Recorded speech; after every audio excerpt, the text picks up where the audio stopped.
Welcome, everybody. This is the regular fiscal court meeting work session for December the 2nd, 2021. We welcome all of you tonight to be here with us. Before we get started with our agenda during our work session, we're going to be led in prayer by Mr. Jack Brewer, former pastor of the First Methodist Church and outstanding tennis player in the Frankfort community, and just an all-around great person. Great guy to be around and be with. Mr. Brewer, welcome. Thank you, Judge. Those kind words. Let's pray together.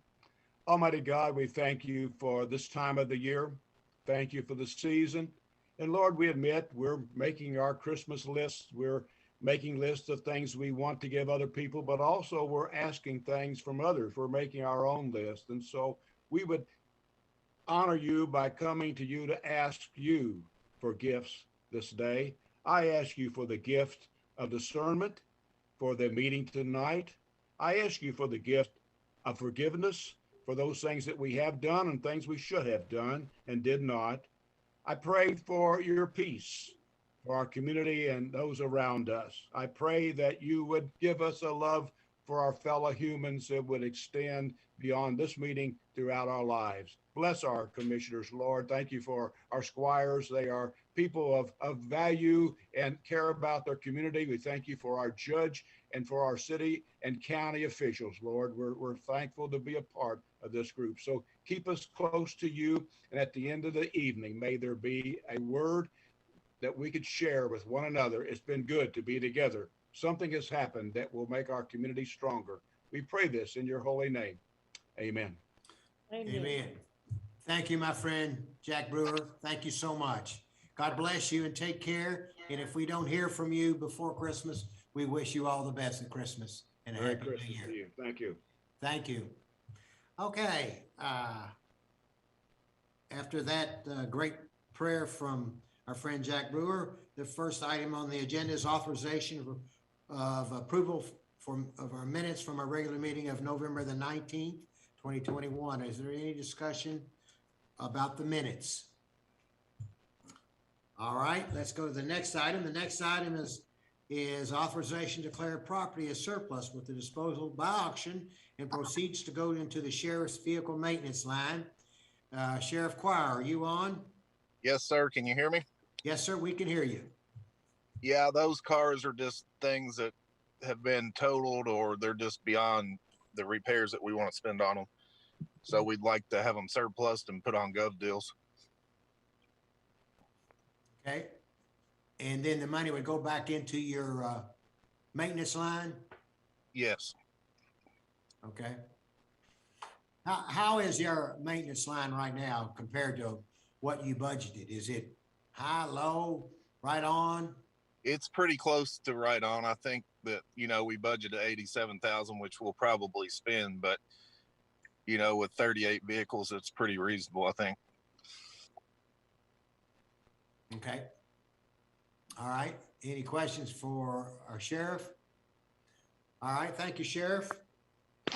The next item is authorization to approve a resolution authorizing the filing of a supplemental application for 2021-2022 household hazardous waste management grant funds with the Energy Environmental Cabinet. Ms. Brittany.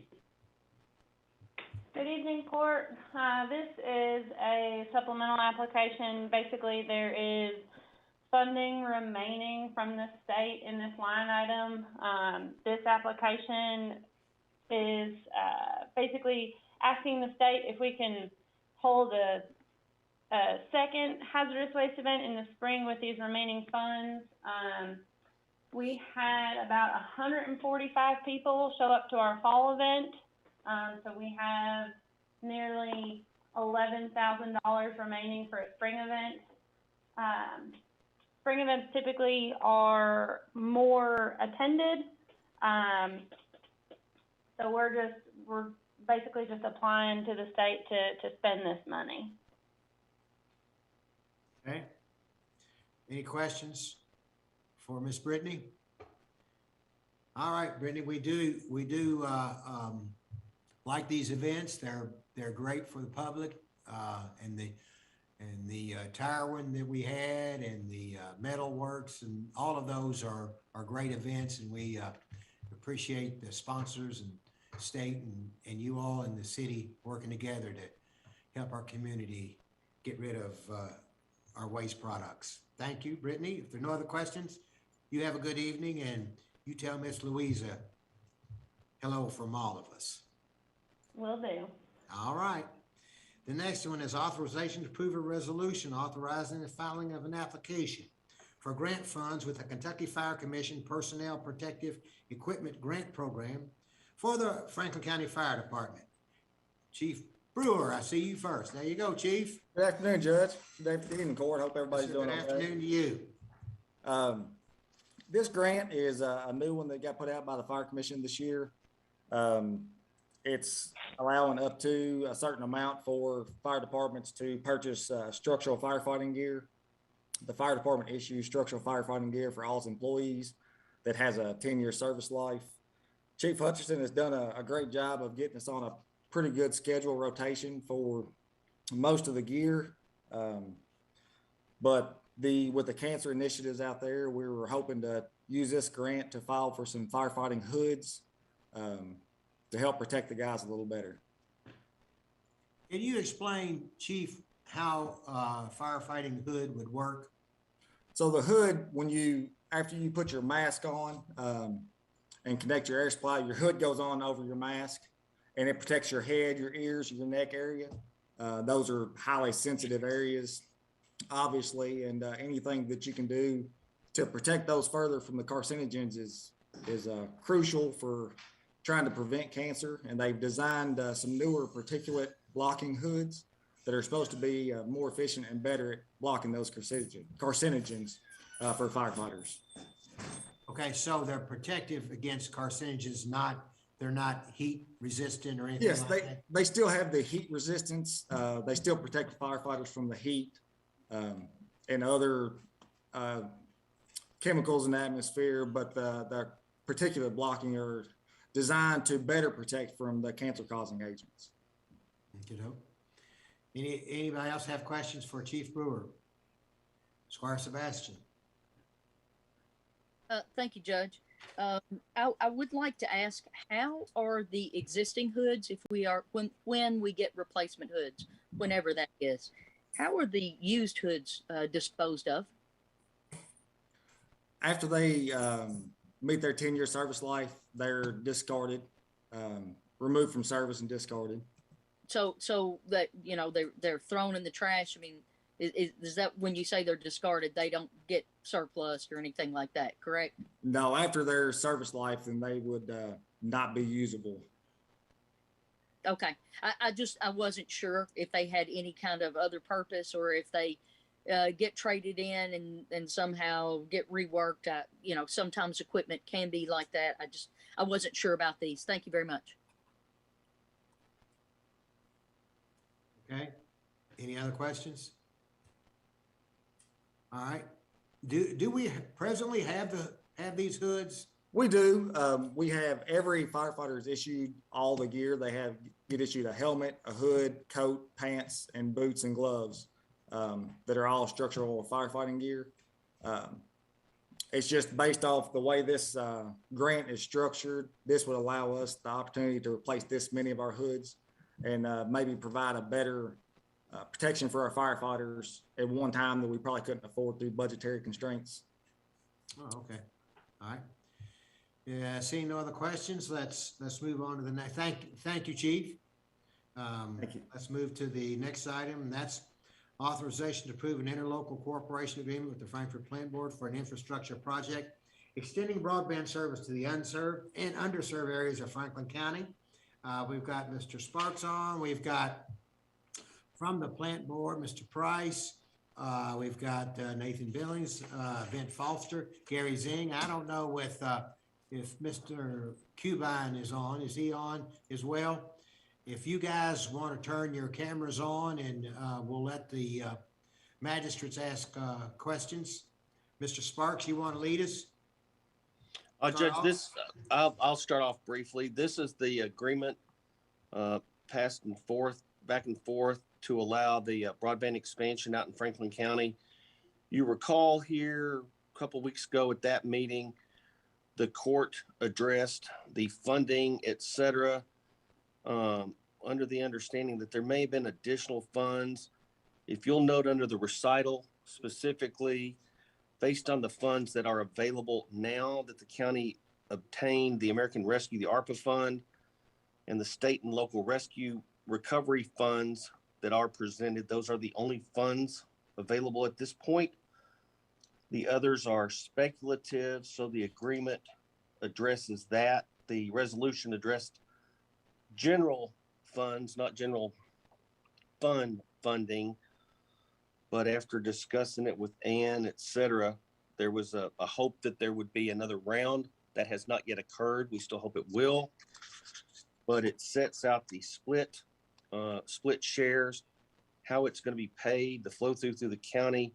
And it does, though, however, use the ARPA and the Corona State, Local, and Fiscal Court recovery funds. Mr. Price was very instrumental, and I appreciate his work in drafting this agreement. We've made some changes and some minor edits. Substantively, it's probably familiar to those of you who have seen such things, and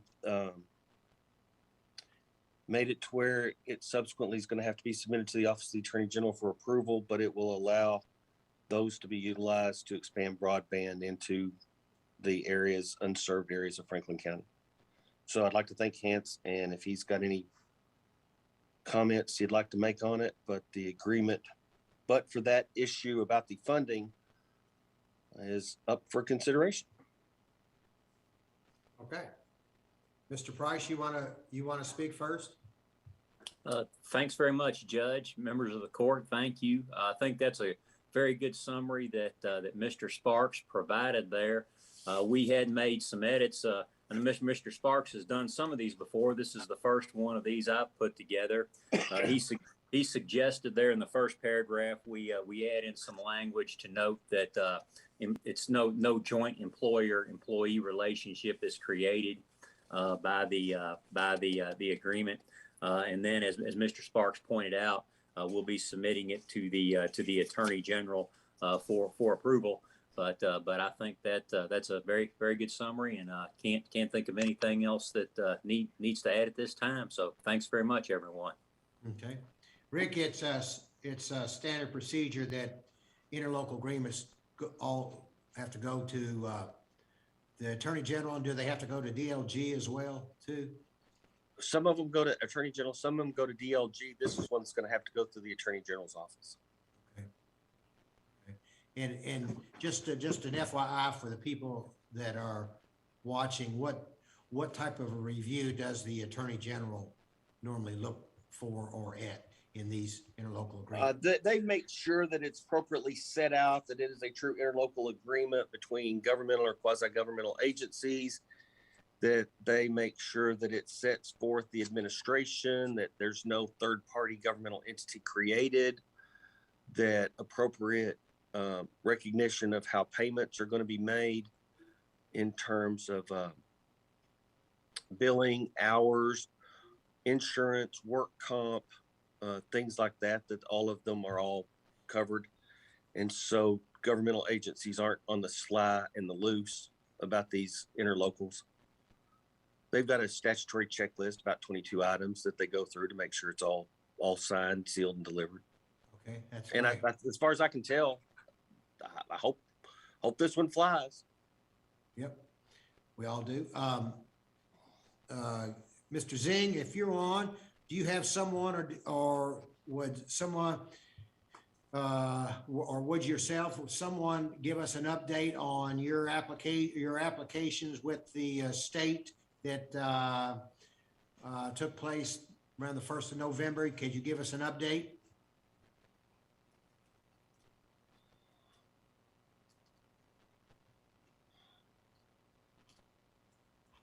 Yeah, Mr. Zing, Mr. Billings, Mr. Foster. Yeah, there's Mr. Foster. Thank you. Yeah, Judge, Mr. Zing must be having a technical issue, so I'll just kind of give a brief. I think Adam Heller, the superintendent with Mr. Zing, and was going to speak on this item, but I'll fill in momentarily with what I can on the applications. The applications have been submitted. They were accepted. We have seen the list of all the entities that have applied. There really weren't that many. I don't know, maybe they were 50 or something, but quite a few of them were the same entity over different areas, very much like we submitted our applications. So if that is the full list, I think there probably is a decent chance we will receive some of the grant money. There really weren't that many applications. So, but they have been, everything has been submitted and seems to be acceptable from what we can tell. When you say 50, that's 50 across the whole state. That's not. Well, I'm guessing just by what I remember looking at the form, there were, across the whole state. Yes, sir. Mm-hmm. Mm-hmm. And is it to your understanding that there's about 50 million in a pot, and then sometime in January or through the legislative process, there'll be roughly 350 million more out there? Yes, it's my understanding that the 50 is what's right now, and there would be additional monies later on, is what we understand coming. I don't remember the exact amount. Yeah, and on the future. And you all, along with us, we'll be working together to go after any or all other monies that we can get through this process. Correct? That is correct, Judge. Okay. All right. So I now open the floor up for the magistrates, for anybody from the plant board or Mr. Sparks, if you have questions. I don't understand why 50 applications is a few. I don't understand how you're saying that. Can you explain that? What is the normal? I mean, 50 seems like a lot. Well, okay. Yeah, you want to explain that that's the whole state? That's the whole state. Like the plant board submitted 11 applications, for instance, covering different areas, breaking them down. We did that so that if certain areas, it would give them we think it would give them a better chance to approve certain areas. If it was one area, we were afraid if they just rejected it, we would lose everything. So we broke it into, 11 areas. So all the companies have done that. Yes, lots of various companies, the larger companies, Charter and places like that, submitted. Some of them submitted multiple applications, and it may be more than 50. It was an entire 8.5 by 11 page, but it was for the entire state, and there were large swaths of the entire state that didn't seem to have any submissions at all. So I guess I think we were expecting, most every cable company in the state would be applying to do something. So anyway, my point was just that I think our chances may be a little better than originally we had hoped, but that's just a pure guess looking at how many people applied. There's just fewer than what I thought would apply, is my point I was trying to make. Oh, okay. Okay, other questions? Other questions? All right. I see, there's a couple of them. Squire Muller, you were first? Thank you, Judge. I was just kind of looking back over some of my notes, and I thought the reason we spread it out for 3-year kind of installments was so we wouldn't have to use our recovery funds. So maybe I have my information down wrong, but I thought we were trying to do this without having to use those funds. Well, we already have 1 million already reserved from ARPA funds. We said, then we asked for 2 million and then spread out for the next year. And then Squire Tracy wanted to spread the payments out over a 3-year period. I don't recall not saying wanted to not use ARPA funds, but it was a matter of wanted to be spread out over a 3-year period. Okay, maybe somebody else can speak on this, but I had it written down that we were trying not to use our ARPA funds so we could keep those for future projects. That's why we spread it out. So if I'm wrong, I'm wrong. I'm sorry. Squire Muller, you're correct.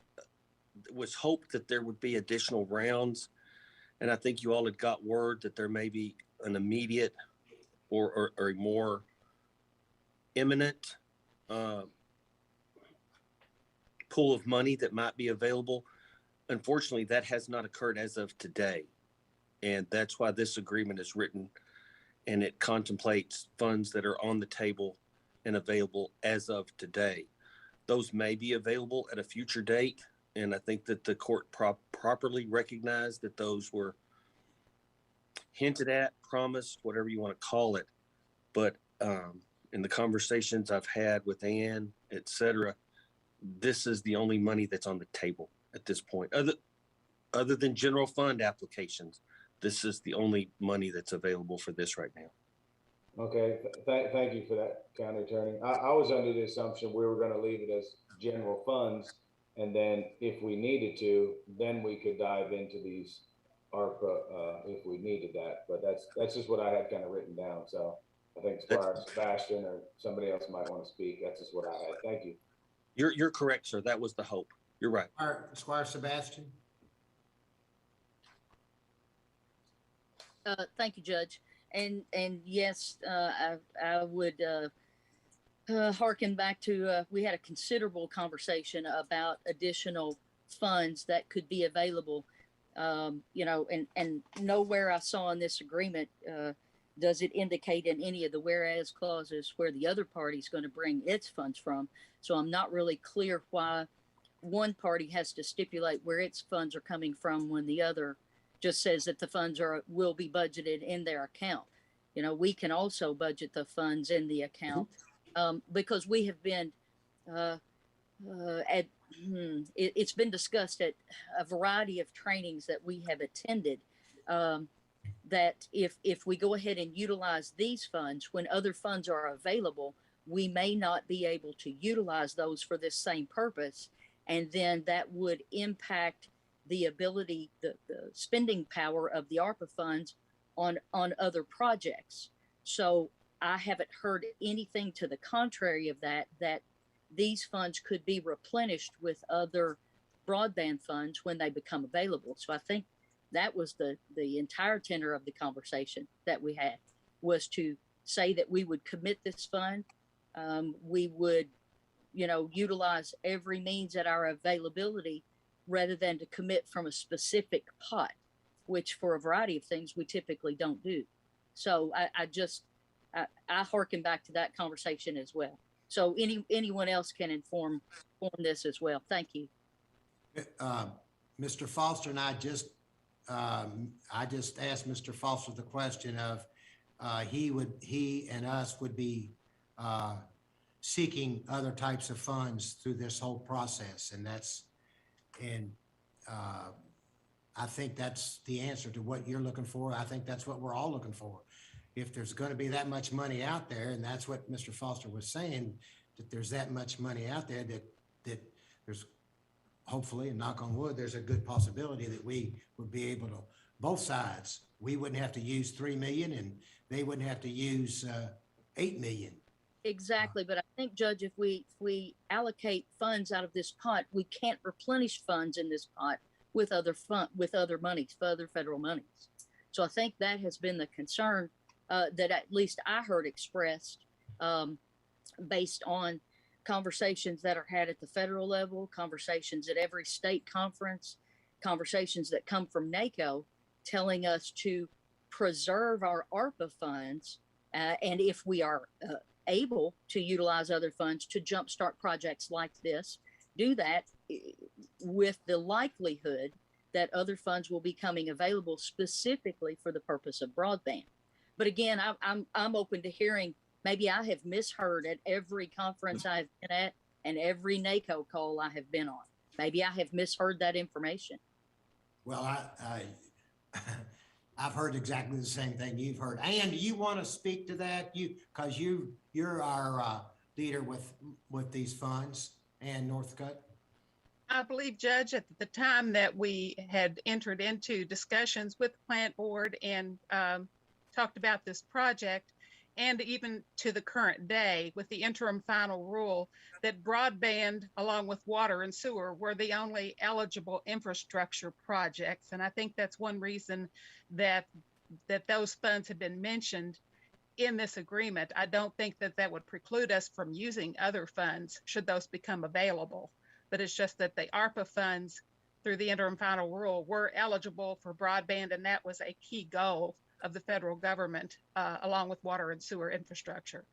But Ann, isn't it typically, or I'm sorry, Madam Grants Administrator, isn't it typically the case with the federal government, if you spend out of one pot, you can't replenish those federal funds out of another pot of federal money? These ARPA funds are a little bit different.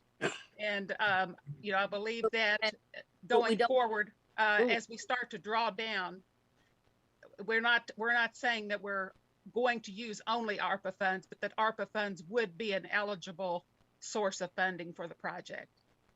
And Ann, aren't they going through a process through Congress that are loosening up the requirements for ARPA funds?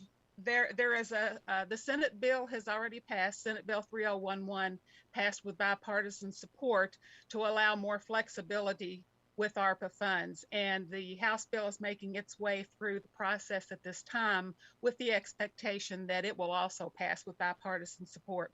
And at that point, then we will have some more flexibility with the ARPA funds and be able to make more decisions on our current situations. But, the framework with the infrastructure bill that's passed, the bill has passed, but I'm sure everyone understands, the framework isn't in place yet. And what I'm hearing is that it will be at least after the first quarter of 2022 before programs are in place to be able to even start applying for any of those infrastructure monies. I would expect that we'll be hearing more about that after the first of the year. But at this time, those programs are not available. So, we felt like we needed to talk about funds that are eligible and in place at this time. That's correct, ma'am. And Squire Sebastian, hence the recitation of the available funds on the table right now. It assumes no additional funds and the disappointment of failure, depending on how the federal government analyzes and makes different grants available in the future. It's what's on the table right now. And I do note, I think as we read this, it does say may be used. It doesn't necessarily indicate that these will be the funds that are tapped. Yes, that's correct.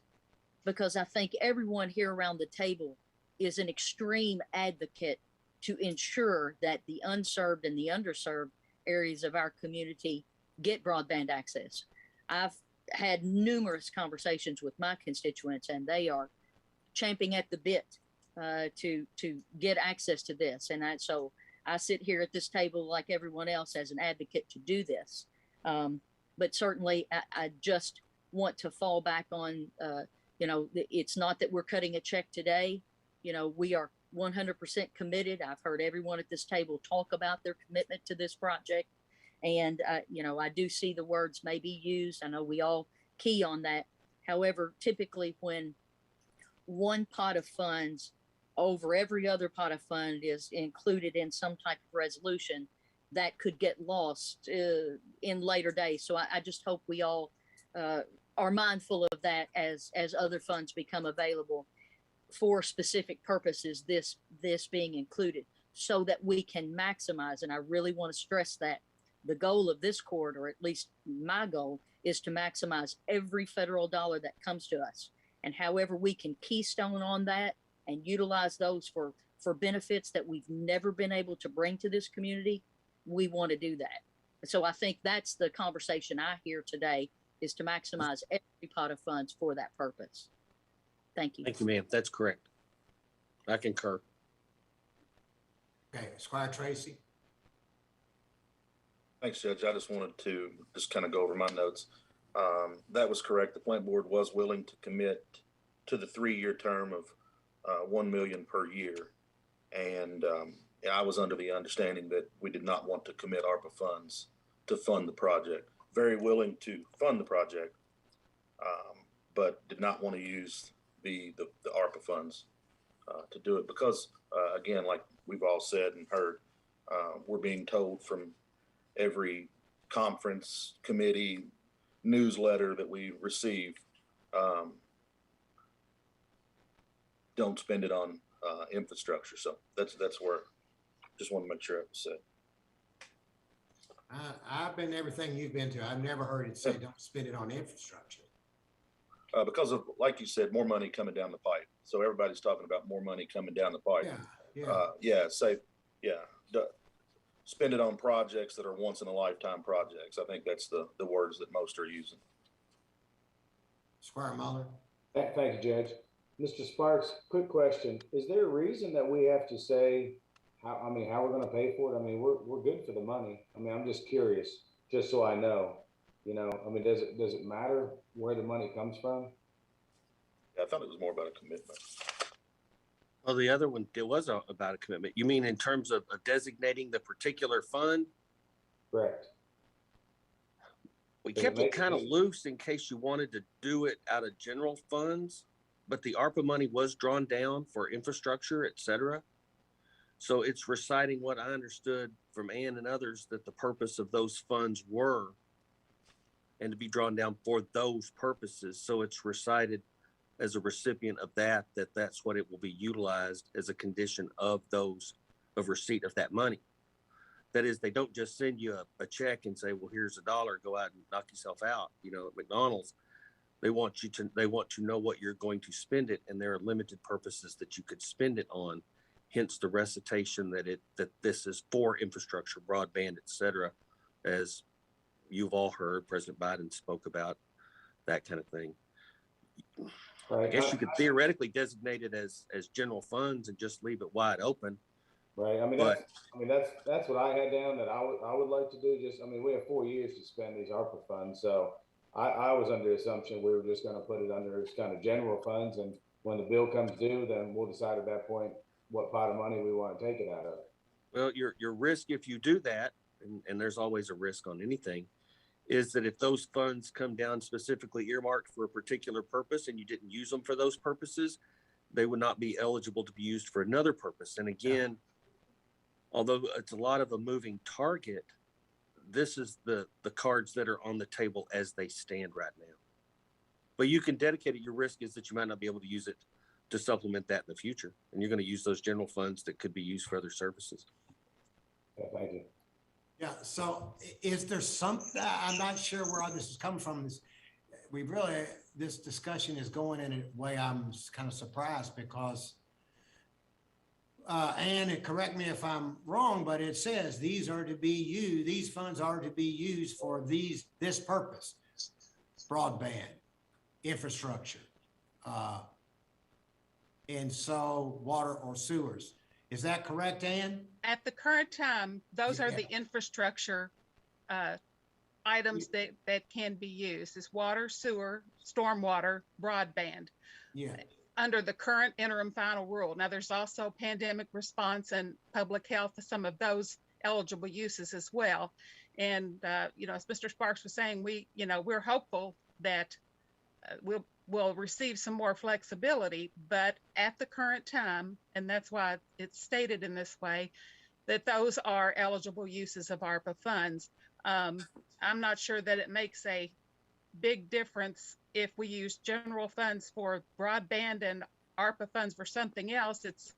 It's going to be money that fiscal court's going to be very careful, I'm sure, about putting to good use for the community. And actually, our participation with the plant board, even if we use the ARPA funds, our participation right now has leveraged the plant board to be allowed to apply for 11 areas of Franklin County for broadband. So we are leveraging what we have with what's available from the state, and we will with what more becomes available from the state and from the federal government. We'll be leveraging every dollar to make sure that we can get the best benefit for the community. Okay, thank you, Ann. Squire Sebastian? I think we're all saying the same thing. And so I'm not really sure, Judge, what you're parsing out of this that is not being said, that everyone is supportive of this effort, but we have all, and I think you indicated earlier, you're hearing the same conversation that we are about maximizing funds. And again, as our grants administrator has indicated, the final rule is not yet out there. So we're still not sure what additional uses may be available for these funds. So I think at least what I'm hearing from everyone is if we leave the window open to draw down funds, and I think as our grant administrator said, it really doesn't matter at this point, what pot that we utilize this from, because we're all trying to maximize the spending power of the funds available to us to benefit Franklin County.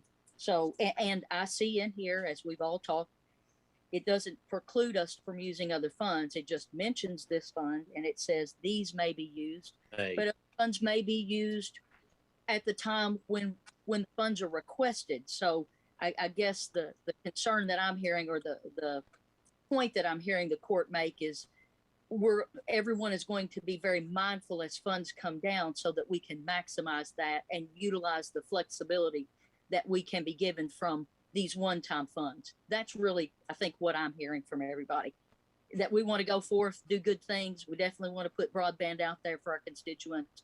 This could be a pot that's used for it. It could be another pot. It's just, don't let other things fall off the radar. So I think we're all saying the same thing, maybe in different words that bring us to the same path. And I guess where I'm coming from, Squire, is I see the radar, and on the radar, I see broadband. And broadband's clearly an approved project for these funds. But I'm hearing the court say, well, whoa, we might have some other things. So I guess my concern is we're not moving in the direction of flexibility to use these in whatever way, because we think there's something else out there, and the radar is saying broadband, and there's a reluctancy to say, even with flexibility, to say, I'm hearing, let's don't earmark these broadband funds. I mean these ARPA funds for broadband, when the radar is clearly saying broadband. So that's I guess I'm not understanding where the court's coming from, because of our attorney is clearly saying that we had to use something, and right now we don't have $3 million to utilize out of our general fund budget for this. And ARPA is saying, use these for broadband. And so I see that somehow that you're saying, no, let's don't mention ARPA to use. So I'm a misunderstanding of what's going on here. I'm not following why everybody's fighting the use of the words ARPA. even though we don't have to use ARPA. But right now, that's all we got. Squire Muller. Thank you, Judge. Thank you for all the plant board employees being on.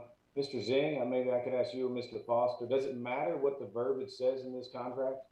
Does it matter if it just said general funds or ARPA or anything else? I mean, does it matter on your end? This is Gary Zhang. I appreciate this opportunity. Thank you, Judge.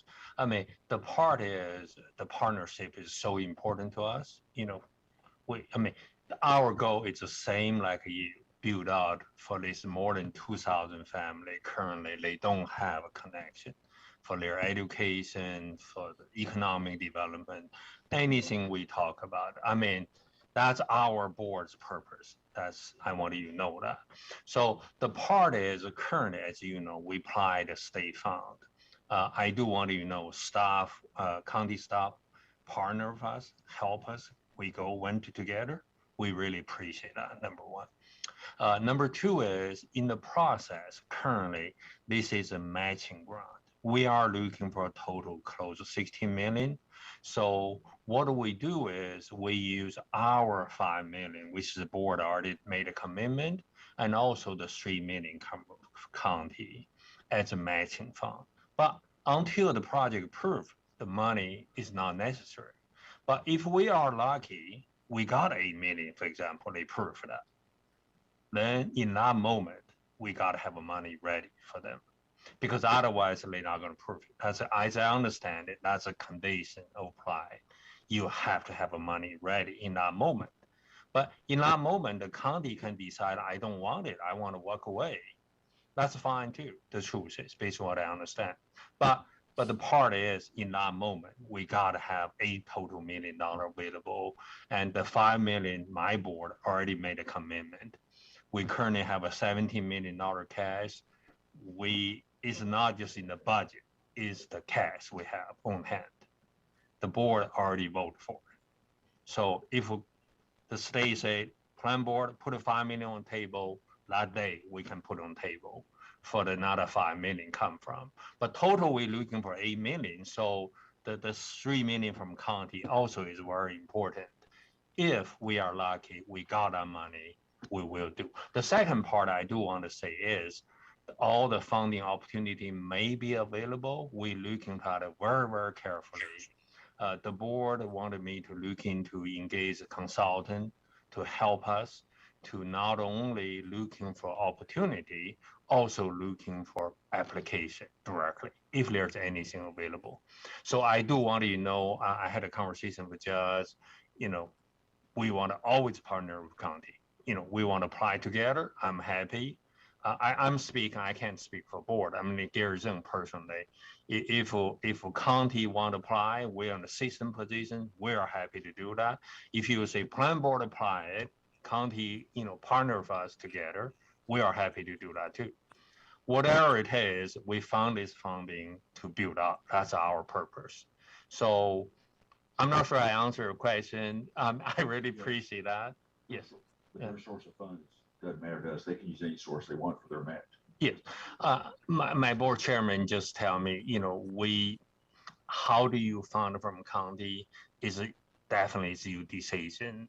All we're looking for is opportunity to partner with you. Yes. Okay, perfect. Mr. Zing, thank you very much. One other question.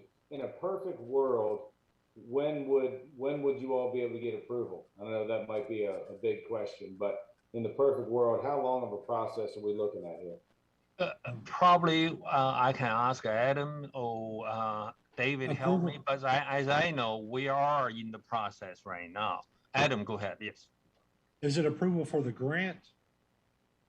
No, I'm just looking. Yeah, I guess for the project, like at what point? April 1st. All the money is supposed to be awarded for this phase by April 1st.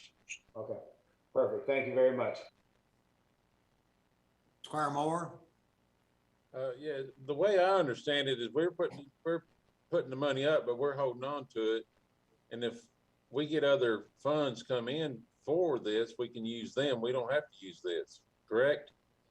That is correct. And that's why Mr. Zing and I have had a conversation that through our staff and his staff, that that we all apply together for as much different funding that we can get from the 50 million as well as the 350 million, as well as infrastructure money. So there's several pots of monies out there. And All right, so we're still looking, so. yeah, Okay, thank you. yeah, absolutely.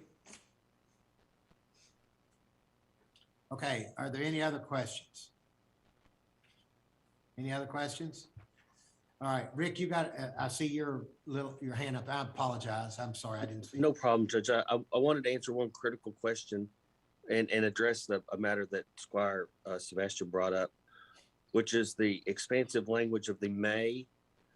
When you have an interlocal agreement like this, it's not only just an infrastructure on how two governmental, quasi-governmental agencies are going to work together, but some of the representations are, for example, when they review it, that appropriate funding is either available and or budgeted.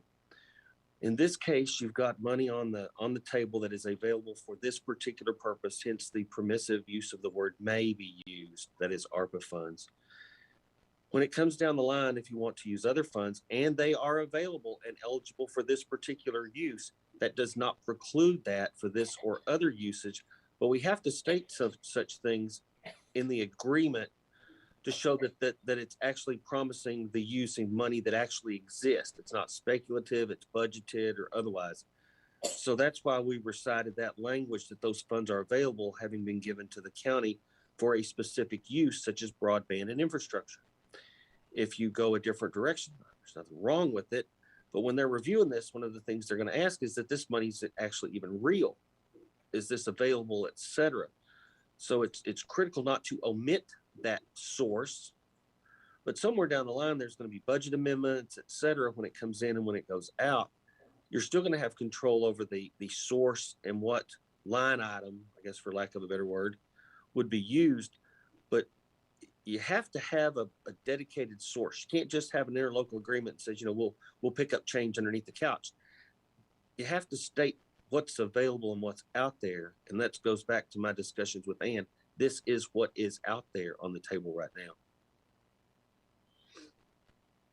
Thank you, Counselor. Counselor, my only question in that regard, Counselor Sparks, is since the county, it was incumbent upon the county to state at least a source of funds, as you've indicated, and I understand this process, having had to work through it in another life. Does the plant board, that was the second piece, do they also have to make a statement in a whereas clause like that? I don't want to speak for Mr. Press. I don't think the plant board does, because the plant board's using their funds at this point. If they find something else, and that's part of that whereas they're going to seek it. Okay. Right now they're saying they're going to cough up the money out of pocket. Okay. I believe we are still using it, and I'm hearing in the round, everybody wants to proceed with this, I guess. So the good thing is we're all heading in the same direction. Thank you very much. Oh, yes, ma'am. And I thank you. Thank you. I respectfully disagree. I do not want to proceed with this interlocal agreement. And I'll tell you why. Okay, well, wait, if you can wait, you're not voting on it yet. So the voting will come, if you've got some questions, why don't you ask those questions? And then when voting comes, you can say why or why not you're for it. Okay. You have questions, Squire Booth? Yes, I do. I have questions because I don't understand how the Frankfort Plant Board has so much money to spend on this project. They should not have that much money because they provide a lot of service already. So it makes me wonder, their business practices are not exactly, well, what should I say? Well, let's don't get into a derogatory. Do you have a specific question that you would like to ask members of the Frankfort Plant Board? Yes, I would like to know how they can afford to put $8 million in this project? They're actually putting 5 million in. I thought it was 8. Well, it's 8 with our 3 and their 5. Oh, Okay, but I'll let them speak to that. Mr. Zing or Mr. Hellard or anyone else from the plant board? Yes, the part is we currently have a total $70 million is a cash, all the cash, but we do have is $100 million business. So this is like our reserve or the cash flow. For example, we got a power bill we have to pay every month. We have to pay the salary, all that. It is the overall fund. Is as any business, you need to have a certain like a 3 months cash flow. So that's the cash we have. So it's not like we have an extra 17 million. That's all the cash currently in our hand.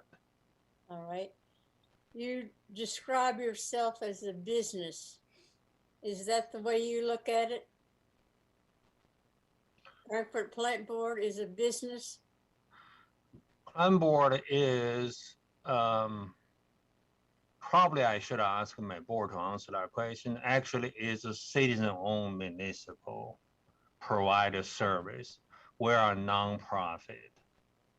It's not a for-profit. Yes. My point exactly. Okay, Squire Tracy? Thank you. Thanks, Judge. I've got a question for Mr. Cuban. Mr. Cuban, it's been stated that if they call or ask for the $8 million, that we have to basically write the check and show that the $8 million is there. If that's the case, how can we be in agreement to commit 1 million per year over 3 years? Where would, if we stay with the commitment that we originally made, that you all agreed to, if they call up for $8 million in 2 months, how's that going to work? That's funny. That's a great question, because I was asking you that when you kept insisting that we go 1 million per year, because they could call it up. That's why I said we've got 1 million this year and 2 million next year, and you wanted to do it over a 3-year period. That's a great question. No, I mean, obviously I don't have anything written down about them having the ability to call it up. But even with that being said, if you've done 1 million, one committed for 2 years, 1 million 1 year and 2 the second year, if they called it up in 6 months, they're saying that you have to have all 3 million with their 5 million to make 8 million. So it doesn't matter if it was 3 years or 2 years. If they called it all up in the first year, we had to come up with it, is what they've said. So I'm just trying to make sure that I've got my notes and stuff right. Mr. Cuban, can you answer that for me? Okay, Scotty, Mr. Tracy, I think the way I understand it is, it's a $16 million project spread over 3 years. So if they Fiscal Court has passed a resolution saying that you all would put in up to 3 million over the 3-year period. So we're not looking from a cash flow funding standpoint. You all would make those funds available through your normal appropriation budget process. So we would basically show on a cash flow application process that as we go through, we'd be spending the grant money, our money, and your money proportionally as we go on.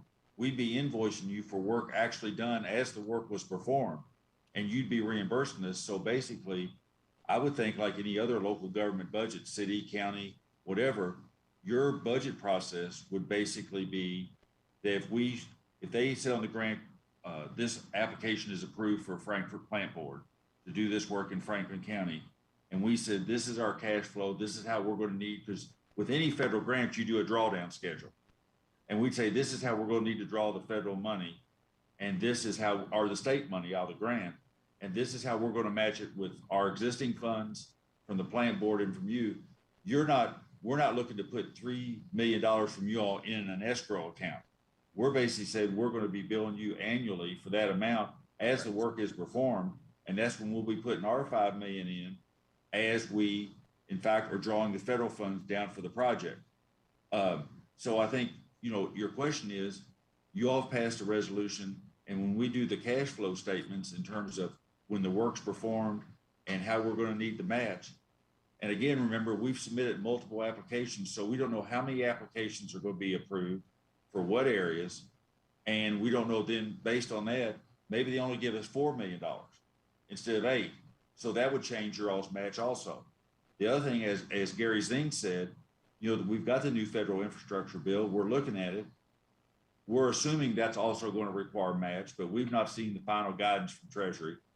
So when we see that, which will probably be, those rules haven't even been written, and we're going to, in fact, be looking at that for our next board meeting to see what else we can apply for, which could change and actually make more money available. Probably would not eliminate the matching.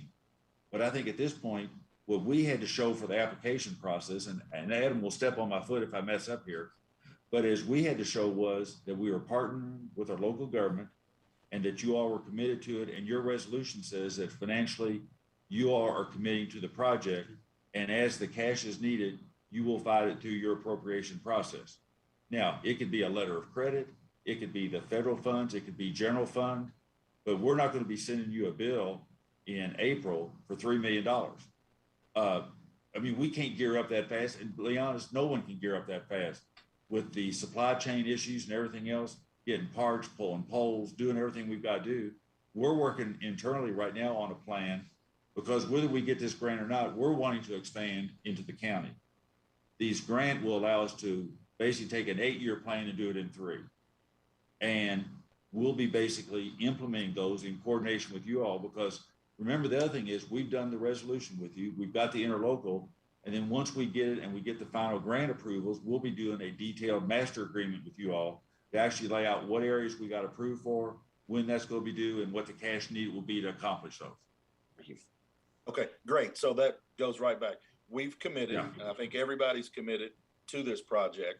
So we've committed $1 million for a $3 million total, $1 million per year for 3 years. So that's basically what we're responsible for. 1 million per year for 3 years, not 3 million called up at any given. That's correct. Okay, thank you so much. Yeah, and I just, if I could very quickly, Judge, just respond partially to Magistrate Booth's inquiry. As Gary Zing said, we're about $100 million a year operation through all 3 areas. Electric's our biggest. It's 50 to 60 million a year. Then we have water. Then we have cable service, internet. Right now, we've got 4 actually major projects going on. We've got the broadband, the fiber to the home that we're doing. We've got the reservoir project, which is a $6-7 million project. We've got the automated metering system. And then if we get this grant regarding the broadband, it will actually be an expansion of fiber at a much accelerated pace. So from a cash flow standpoint, the way we do it is we don't mix businesses. Each business supports each other. What we have done is using the savings we've gotten from our electric and KEMI is we're using that for the reservoir and for the fiber to the home, but cable and water is paying electric back for use of those funds at basically the same rate as we get on our other investments, which are CDs. We don't invest in anything speculative. So they're paying them back. So that money will be coming back in to maintain the rate base for our current electric, water, and cable customers. So we use the money. It's all on our financial sheets in terms of we've made internal loans to other lines of business to avoid going to the market and selling bonds, and basically have saved millions of, for example, we paid off a lot of our debt, which saves our ratepayers about $9 million total in interest we would have paid had we gone the normal financing route. By doing it internally, electric doesn't subsidize water or vice versa. We do charge interest, but we charge the rate that we get on our investments. And therefore, our customers in each line of business are not subsidizing any other part of the company. Barbara Booth, did you understand that? No. Okay. I mean, we'd be glad if at some point, Judge, if our Magistrate Booth, we'd be glad to sit down and provide you all a general financial statement and explain where our finances is, where the money's at, where it's invested. That's all public information. We've got nothing to hide on that. Wonderful. But like any other utility, we are, and that's what we are as a utility company. We basically have it so For example, when COVID first hit and there was no cutoffs and we had to run the business, we absorbed millions of dollars in losses in the first couple of years. That gradually, in the first couple of months, which we are slowly getting back. But we have to have the ability, if we have a major ice storm, we've got to have cash flow in some reserves so that basically we can go out and borrow the money to buy more poles, more lines, whatever to support. So we can't just run on just barely cash flow, because in a utility with as many customers as we have to have the ability to finance unforeseen emergencies that come up so that there's no disruption in service. And we don't want to have to go to the financial market and borrow $5 million after an ice storm to restore our customers. Okay. Okay, Squire Moore. Thank you.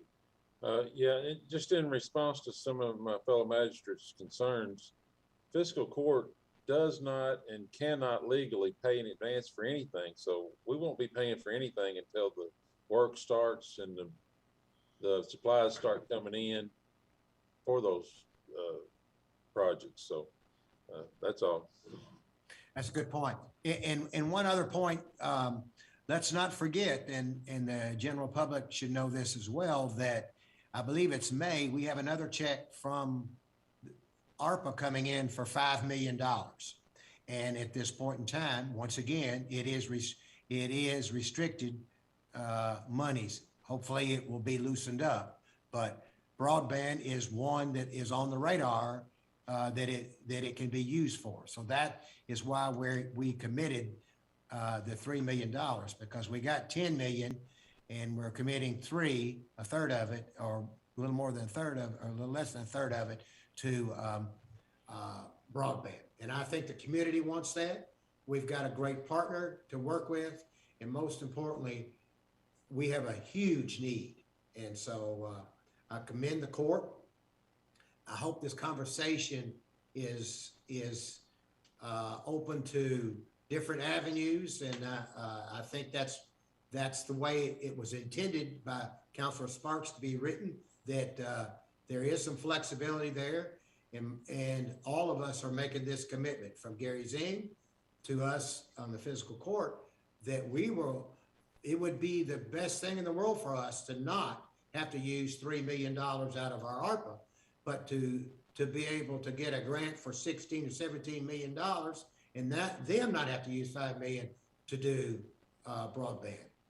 That would be the goal. That's what we should look for. But right now, we have to make this commitment of 3 and 5. Is that correct, Mr. Zing? Would you agree to that? Yes. Thank Okay. you. And that's what we're trying to do. So let's see if there are any other questions. Squire Booth. Would the plant board be satisfied with just an agreement that we support their operation and not include any money? I think that is the most important thing to them, that they get our approval and support in their effort. Councilor Sparks, you had your hand up. You want to make your statement and answer Squire Booth? I just wanted to remind the court, and I so much appreciate the discussion and recognition of the necessity of broadband and other infrastructures and utilizing this. Note that the agreement does not set forth one pole, one line, one location of easement. If you'll read the agreement, it says this is the mechanism under which the court and plant board are dedicating X number of dollars. There will be further agreements. This is the broad framework, not the details as to a given extension line, a given location, a given power, a given anything. This just addresses how you're going to mix two pools of money for the future good. This is not the end of the game. And I don't want any misunderstanding that was the case. This was how to apply a certain amount of funding going forward, and then other details will have to be reached. Well, would it be possible to explore to see if they're willing just to get our interlocal agreement without any infusion of money? This is a plant board, not the city. Yeah, an agreement. right. Judge, Go ahead, John. I think to answer Magistrate Booth's question is we put together a projected cost to do the entire county, which is $16 million. That includes areas that would be easier to access, more densely populated, where the cost of installation wouldn't be as high, and also areas where we have to run for long distances to connect an individual customer. But we've committed to do the entire county. That cost us $16 million. We looked at what we could generate in terms of revenue by hooking up those customers, by charging the same rate we charge in the city and that right now, and in areas where we already are at the same rates, not a higher rate to those customers. And we looked at what the cash flow would be with there to pay back the $5 million we're advancing. And so that's how we came up with the $5 million.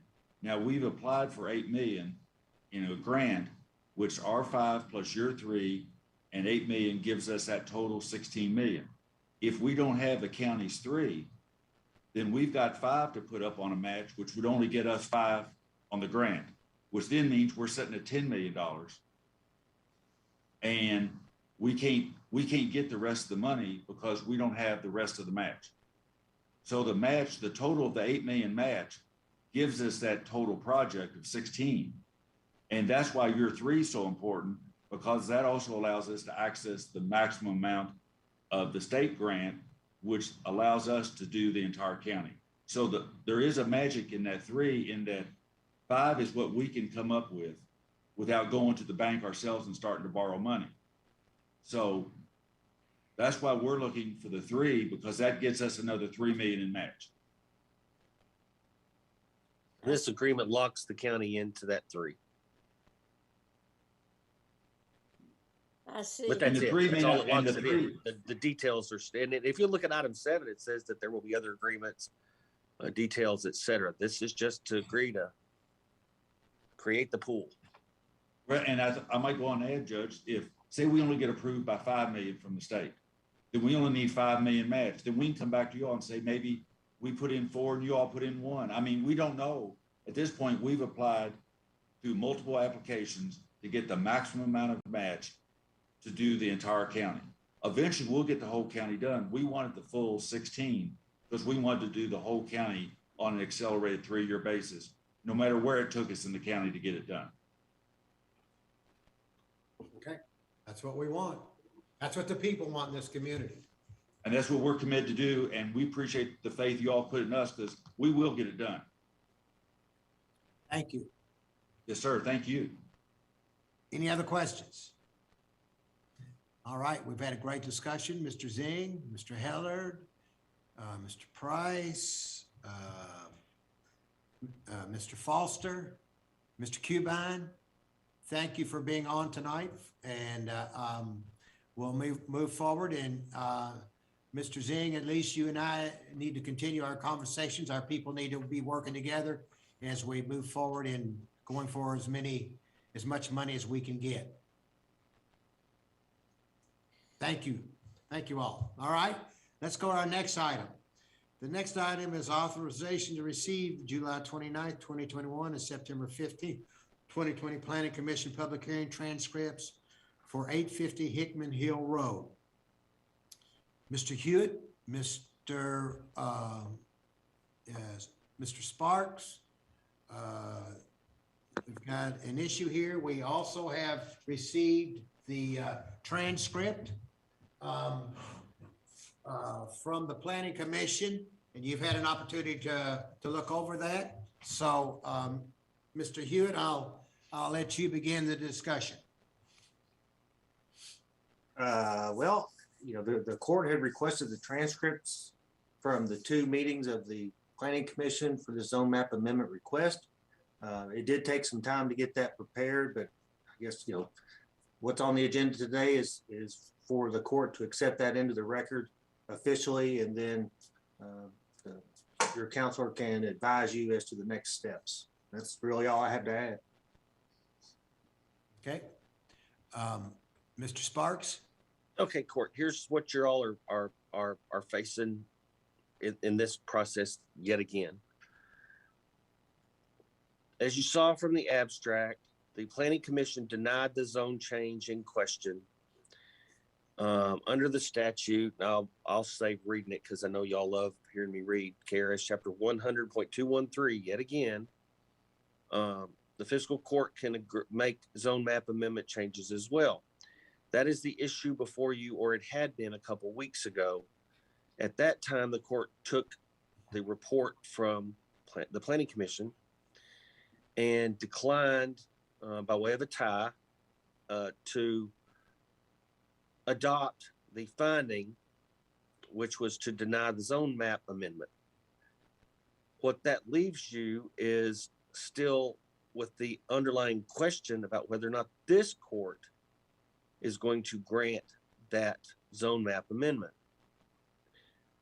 Under the statutes, you can do a couple things, as we've talked about before. You can take the transcript, you can have a public hearing, you can combine all three of them.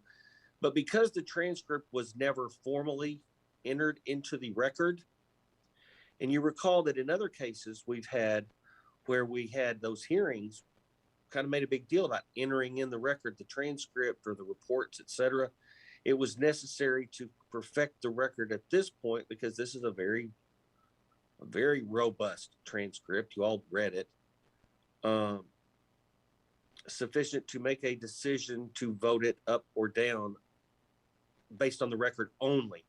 So I thought it was necessary to take a formal action to include that transcript as part of the fiscal court file application for the zone change to evaluate it and move forward, perhaps avoiding the need for a public hearing. And if one is necessary, at least it's there too, so you include that with the other proof. So this is step one of this lingering issue, to perfect the record so you have proof if you want to consider it further with the first reading, etc. You've got the transcript before you, which includes a lot of testimony, a lot of facts, a lot of proof that you can utilize of the record in making your final decision, either to proceed with the first and or second reading or concur with silence and let it wither, and the time will run and the final decision of Planning Commission will be final 90 days from their final action. So this is the first step to move it forward, to perfect the record and give you some options on how you want to handle it, if at all, from this point forward. Okay, Shirley, there's some questions. Squire Sebastian. Thank you, Judge. I did want to ask a question about the timing of that. Who can inform the conversation about the time window for the entire process of this project? Mr. Hewitt and Madam Clerk have that down to a science, because we've tried to coordinate the time given the shortness of the year. So I'll defer to them. So the KRS states that 90 days after the Planning Commission's decision on the matter, the fiscal court, in this case, shall take action. In the absence of such action, the recommendation of the fiscal court stands. The 90 days ends on December the 14th, 2021. Midnight. December. Yes, sir. 14th. Okay. Tamara, you want to also read about notifications? So if we are going to do a first reading, I have to advertise for the second reading at a minimum of 7 days. That puts us on the 14th. The State Journal has now changed to a Saturday and Wednesday print edition. Therefore, the second reading would need to take place by the 14th.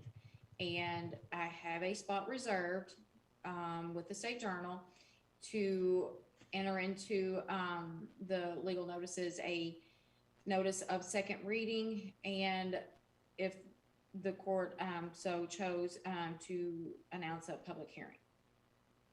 I have enough space reserved. The deadline to advertise was yesterday. Ms. Vino was very kind and gracious to reserve us a spot. So based on the time frame, if the court is willing to accept the transcript and that's it, then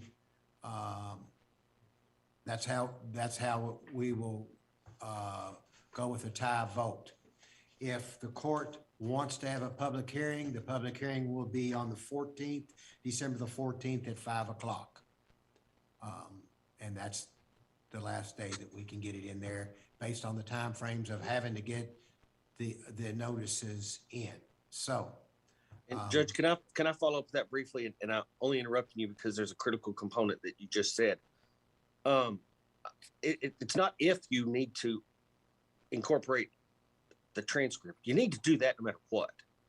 That you got to do that. Okay. I personally, and you can have a public hearing if you want to. One's not been requested. I've read the transcript. It's very much chock full of proof, unlike other matters that the courts had and heard where there was a need to supplement the proof, et cetera. That's not the situation here that I'm aware of. There's enough in the transcript to make your decision one way or the other. But at the very least, that transcript has to be formally entered into the record at a period, no matter what. So pardon me for that. So we will, as part of the voting session, have to enter that as it. Yeah, and that's what the authorization Yeah, is actually right. for. Right. So that's what I was. Okay. Judge Wells? Judge Wells? Yes, sir. If I could ask Councilor Sparks to, I think, go over this one more time for clarity with the court. So if the court were so inclined to overturn the Planning Commission's recommendation of denial and not have a public hearing, they could rely on the facts contained within the transcript. Is that correct? That is correct. Thank you. So to move this forward from this point, if you choose to do so, you'll have to have first reading in other business, which means open up other business. And then from that point, decide if you decide to open up other business for a first reading, then your time frame's running at midnight on the 14th, 13th, whatever that date Madam Clerk said. Yes, and we've also contacted Bluegrass Ad because Robert is unable to handle this case to make sure that they were available, and they have confirmed that they would be available. Just for clarification, it's a conflict of interest and I'm not able to participate in the case. Correct. I'm sorry. Thank you. And last matter, that's the date that the second reading has to occur. That's the problem with that. So it has two coincidental dates if you choose to go the hearing route and not just rely on the transcript. No matter what, that's the last date for the second reading. Yes, a second reading and vote would need to take place after the close of the testimony for the public hearing. Squire Tracy would still end up having to abstain. Is that correct, Mr. Sparks? Yeah, nothing. Same as Scotty sitting there doing his Christmas list. Yeah, yes, sir. That is correct. Okay. Don't forget me on that Christmas card, Squire Tracy. All right, Squire Muller. Thank you, Judge. So, Mr. Sparks, let me get this right. So tonight we will accept this into our packet. We'll agree on that, I assume. So on the 14th, what if somebody were to read this and potentially vote different? On the 14th, can we just re-vote it to see what happens, or do we have to do a public hearing? No, you don't have to have a public hearing. I'll start from square one. You don't have to incorporate the thing. You should, but it's up to you. Right. Then the next step, if you want to proceed, and again, time's running on you, another business, you have a first reading of an ordinance changing it. Then if the court goes that way, there's no vote as to the underlying matter, but it's just to open it up for first reading. Then you have to schedule a second reading. At that time, that's when you vote on the substantive matter to adopt it. And I printed it out and everything, so I'm not going to read the whole thing, but 100-213, you know the standards, you know what you got to do on it. If you vote to approve it and there's sufficient evidence to do so, then that's the second reading. Your step today what I'd recommend you do is to incorporate that so at least it's in the record. And then really it's up to you whether or not you're going to open up other business for a first reading. If you don't have a first reading, there ain't no reason for a second reading. But even if you do the first reading, the substantive vote would be at that mid-December date. Okay, thank you. So we got a couple of hurdles to cover if you want to go that. At either point, the matter could terminate because frankly, the time's going to run. Took a long time to get that transcript. Wouldn't it, if no one's going to change their vote, then it really wouldn't necessitate going into a first reading then, would it, Rick? If our last vote had ended up being a 3-3 tie. You phrased that question interestingly, Judge, so it's hard for me to answer that question. The next decision that the court would make today, because of the time, and I'm not asking y'all to telegraph your votes either now or on the final question, would be if a motion were made to open up other business for a first reading. If that motion fails, then the whole thing fails because there's no other time. The time frame's going to run on you. So by operation of law, that's not going to be possible.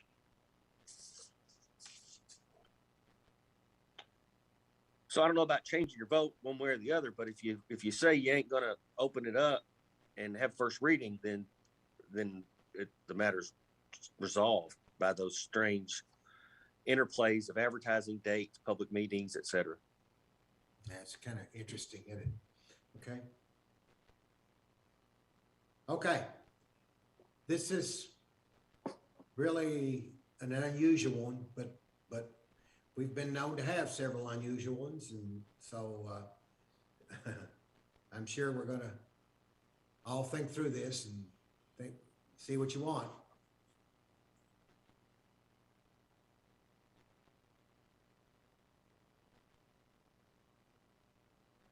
Squire Sebastian, I was waiting for someone to respond. Thank you. Thank you, Judge. So at this point, what we are voting on under tab 7 is just to accept this into the record. There's no other action before the court unless the court chooses an action under other business. That I'm just trying to make sure I'm following the steps you have discussed. Is that correct? That is correct, man. That is why these are structured in this particular way, so you can move to the next point if you think it's needed. And so if that is the will of the court to, in other business, to amend the agenda and have a first reading, then that would necessitate a second reading, where at the second reading, the only point on the table would be either to sustain the planning commission's decision or not, correct? Is that right? No, the second reading would be to grant the zone change, overrule it. Oh, I'm sorry, I apologize. And that's what makes this one so weird. I mean, it's not weird, it's beautiful and it's unique in that this is flipped because planning and zoning denied the zone change and the court's being asked to approve the zone change. The other ones that you've heard that you have greater experience with are ones where planning and zoning approved the zone change, but you wanted more information. So that adds a different character to it that causes some problems. But it's exactly the same, just reversed. There's nothing new about it in terms of the process is exactly the same. You're asking to approve a zone change.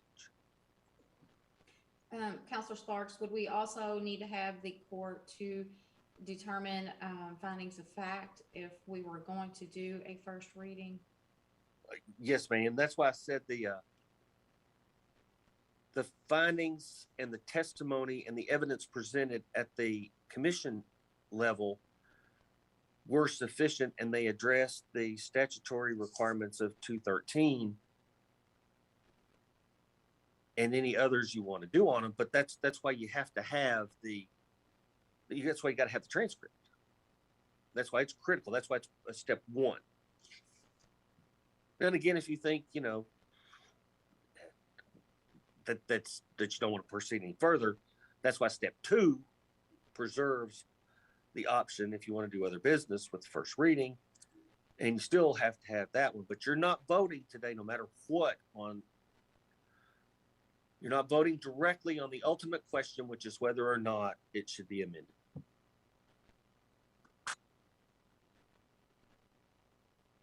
Okay. So the best thing for us to do is just move forward and then go to our voting meeting and see where it goes from there. Councilor Sparks, or should we decide right now that what we want to do? What's your suggestion on this one? That kind of question makes me doubly nervous.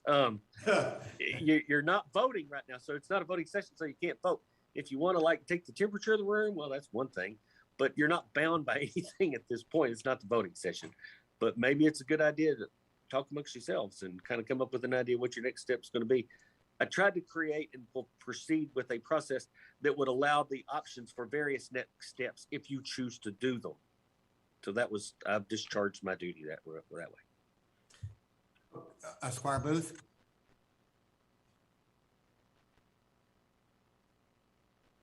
You're muted, Squire Booth.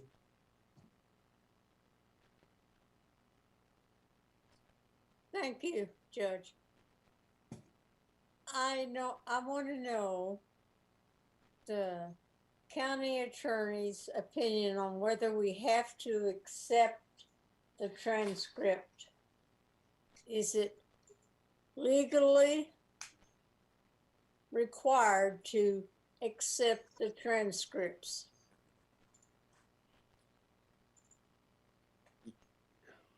No, it's not required.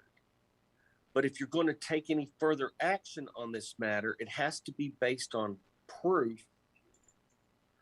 And if you're wanting to overrule planning and zoning, you have to have a reason and evidence. If you don't accept it, then you have to have a public hearing or other proof. You can't just say, that's not a good idea. In this case, or in any case, you can rely on the transcript, and this is it was a good hearing, or you can have a public hearing. The court has frequently asked for a public hearing because of the impression, understanding, reports, phone calls they got that perhaps something was left out, that they didn't get a fair shake. There are various reasons that members of the court expressed that they wanted a public hearing. In this case, you got two lawyers who gave professional development presentations to planning and zoning. There's sufficient evidence. You don't have to. If you want to, you can do it. It's up to you. But if you don't have to accept the transcript, but if you don't have the transcript and you don't have any other proof, you cannot legally deny the action in question because you're not an appeal court. You're stuck. That's why I said that this is an important first step that allows you the flexibility to take another action if you choose to do so. If you don't choose to do so and you don't accept it, then the game's over either way because you don't have any proof. You're stuck with what the planning and zoning did. But conversely, you can vote to accept the transcript, but not ask for a first reading, and then it's over as well. Yes, sir. That's what I said. These are structured in a way as you progress down the checklist, your options still remain, but at any point it can be stopped. Yeah. Okay. Stop it. Squire Sebastian. Thank you, Judge. I do have a question of our planning director, and it has no bearing specifically on this issue. Just a matter of maybe information to at least for information for me. Mr. Planning Director, how long have you served as staff to the Planning Commission? Just so I have an understanding of what resources you may be able to draw on. For this community, I've been staff for 18 and a half years. Okay. In that time period, how frequently has the staff made a recommendation to the Planning Commission and the Planning Commission do the opposite of the staff recommendation? A third of the time, perhaps. A third? Yes, ma'am. So it is not something that is, is that, let me ask this then, is that in all in zone change requests. I probably wasn't very specific in zone change requests. Oh, well, no, I was covering all actions Yeah. by the commission. I'm I sorry. apologize. Should have been more specific. So I'm now coming down to the specific in regard to zone change requests. I would say, if it were just zone changes, likely around maybe just, 1/4 of the staff's recommendations would not be supported by the commission. We typically are on the same page. There's been some longstanding members that have excellent experience and know the community very well, and they do great homework. So about 1/4 of the time, they'll disagree with staff. And I guess one final question in that regard, has that been typical of all, and I'm off the top of my head, I can't command the appropriate term for each specific zoning area, like RA, RB, MH, has that frequently been more for one category over another? When maybe the staff recommendation came in one form and the planning commission decided not to accept the staff recommendation and move in another direction? Not zone specific. More often it is based on the criteria such as availability of public services, whether it be sanitary, sewer, or water. Oftentimes, many times, traffic is the major issue.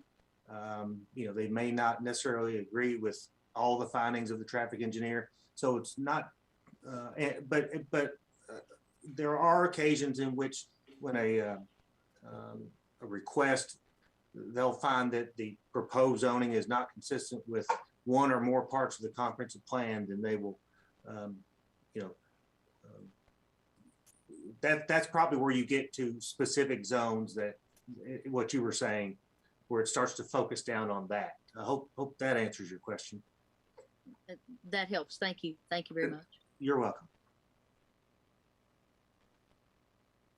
And Squire Sebastian, let me say this, when I've referred to this as weird because it's upside down, you can't keep statistics like a ball team, how many went one way or how many went the other. They're all viewed individually. What I mean is this court hasn't had to face this particular issue, and you all have had some really good ones. And by that, I mean, you came hot off the barrel procedurally on the first one. We've had several, and you've had a great trial by fire. But I would be remiss if I just didn't remind the court that it's each one stands on their own.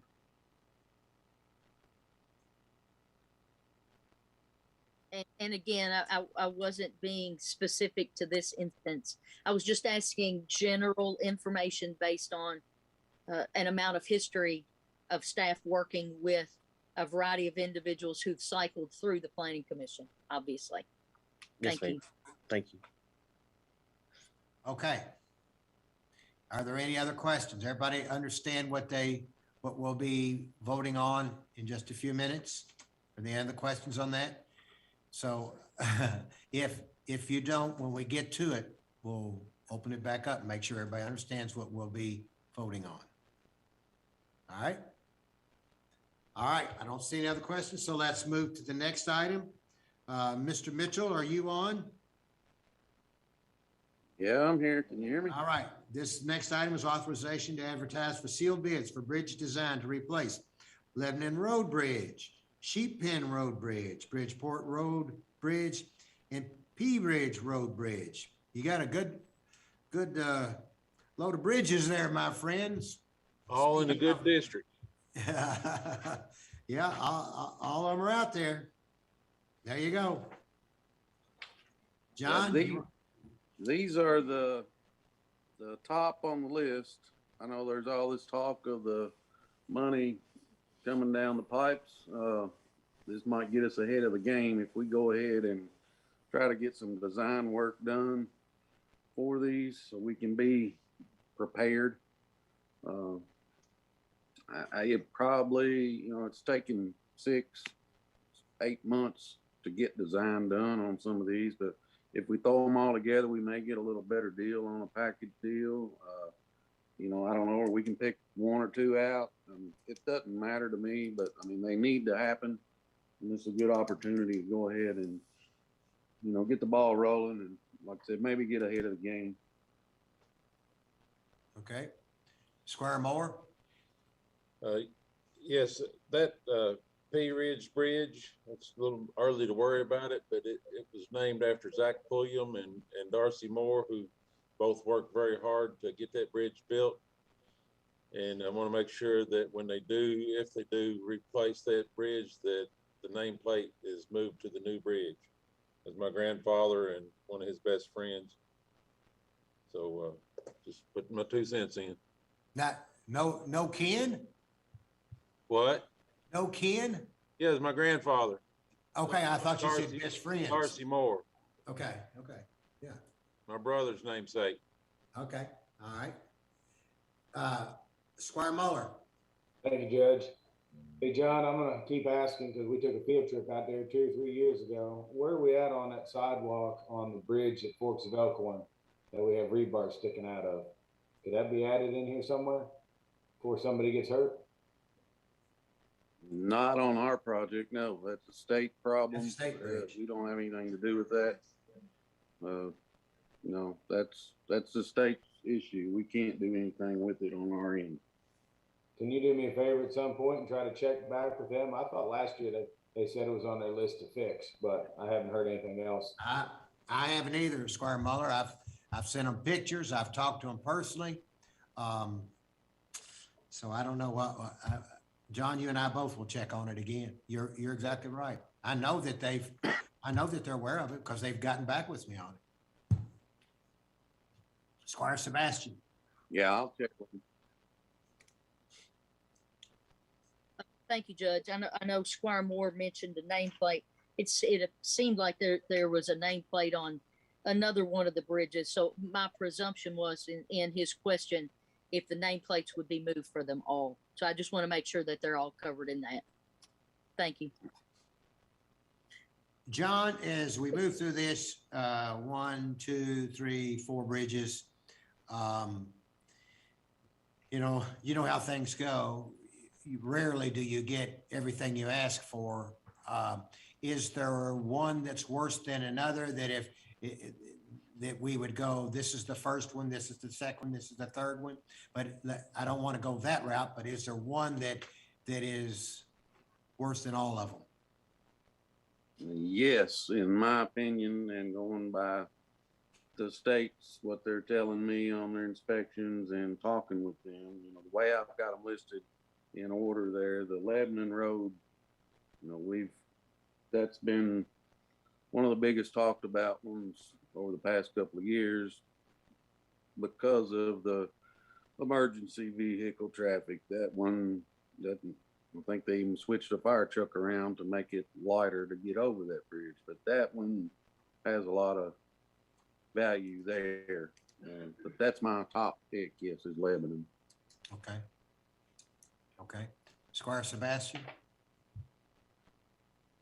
Pardon me, Judge, I didn't have the name, but the Lebanon Road Bridge does have a nameplate for W.C. Watkins. So I think, as we mentioned, if nameplates are being moved, I think we want to make sure we give the attention that they're all moved. Thank you. I think, John, let's, on behalf of all of us at the Fiscal Court, I'll take this liberty to say that anytime we replace a bridge and it has such a name, that nameplate either be carried to the new bridge or a new nameplate made if the old one is damaged, to be carried to that bridge. So let's continue that process regardless of where the bridges are. Okay. All right. Okay. Anything else for John Mitchell on this? Thank you, John. The next item is authorization to receive the treasurer's report. Ms. Susan?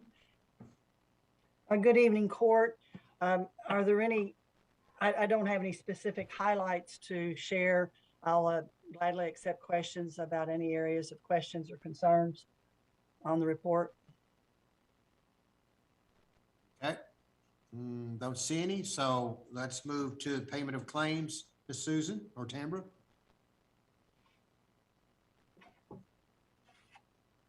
Again, any questions about any specifics there?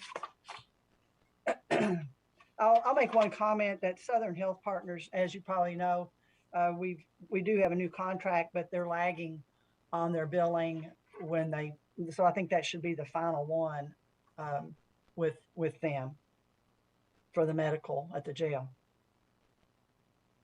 Yep. All right, Ms. Susan, thank you.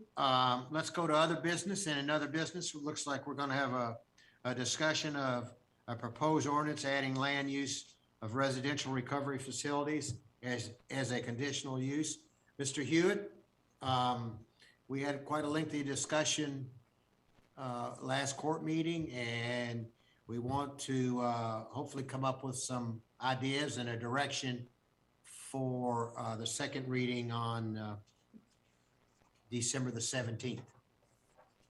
Yes, sir. I would just like to recognize that it appears though the Deatons are on this call as well. I don't see their legal counsel at the moment. But at the last meeting, the court tasked me with doing research in other communities related to residential treatment facilities and their regulations. So obviously I started out with Kentucky Revised Statute, and I located a faith-based residential treatment program located in KRS 218A as an apple, 0.136. And so it does allow for as I mentioned, a residential facility specific to drug treatment as well as, disorder treatment. That was approved March of 2015. I then went on to specific, what I call home type residential care facilities in my search for other communities' regulations. I found one in Glasgow Barron County Joint Planning Commission, identified as section 158.370. It's a residential treatment program, and it is a home type setting. That they allow that, but also the other commercial style settings. So these treatment programs are allowed as a permitted use in their agricultural zone and 2 of their business districts. It's permitted in the medium density multifamily residential district as a conditional use. Of course, that would require review and consideration by the Board of Zoning Adjustments.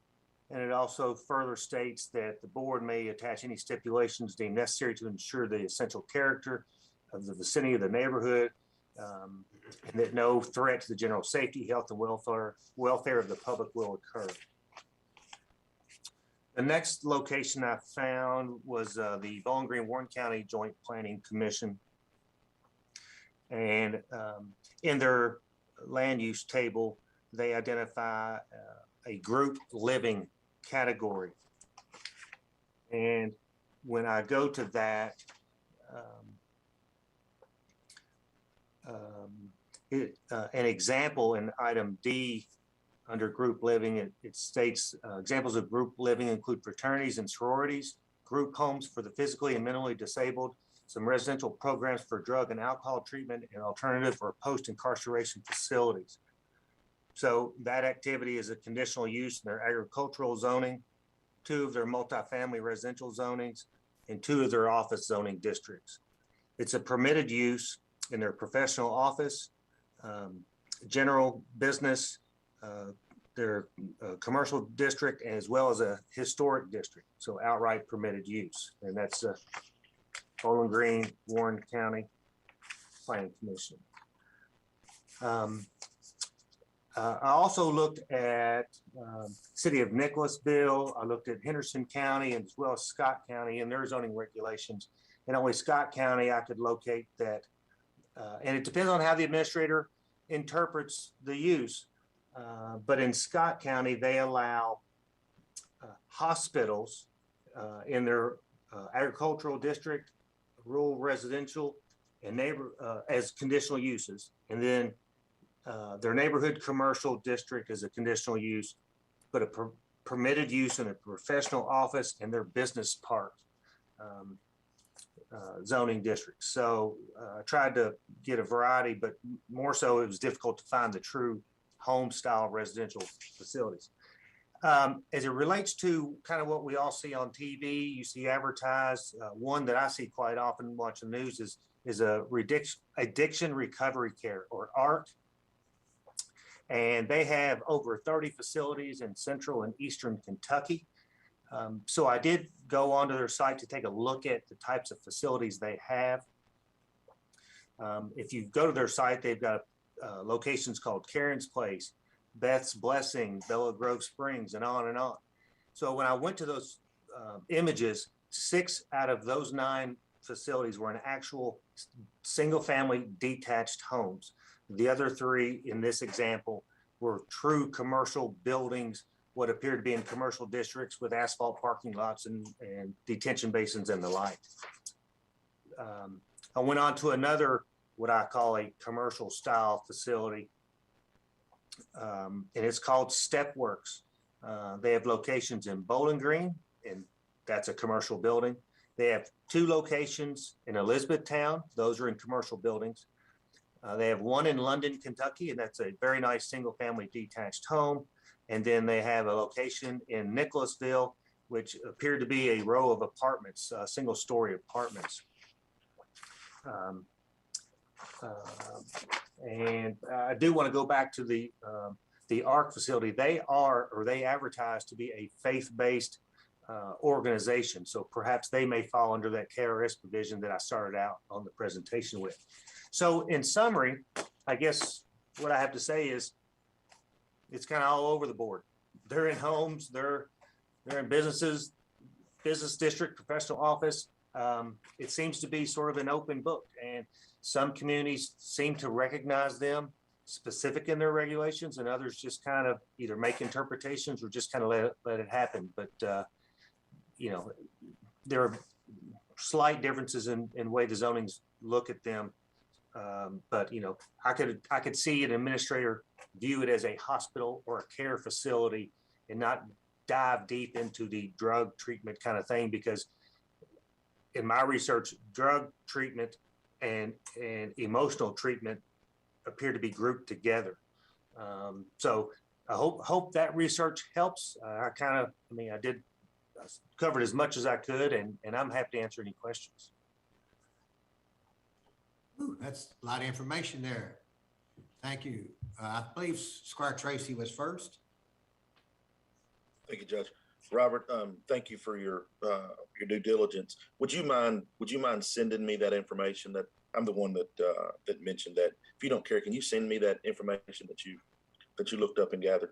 I'd be happy to. Yeah, I actually printed it all out, so I'll scan it in and email it. Okay, thank you. Yes, sir. Squire Muller and then Squire Booth.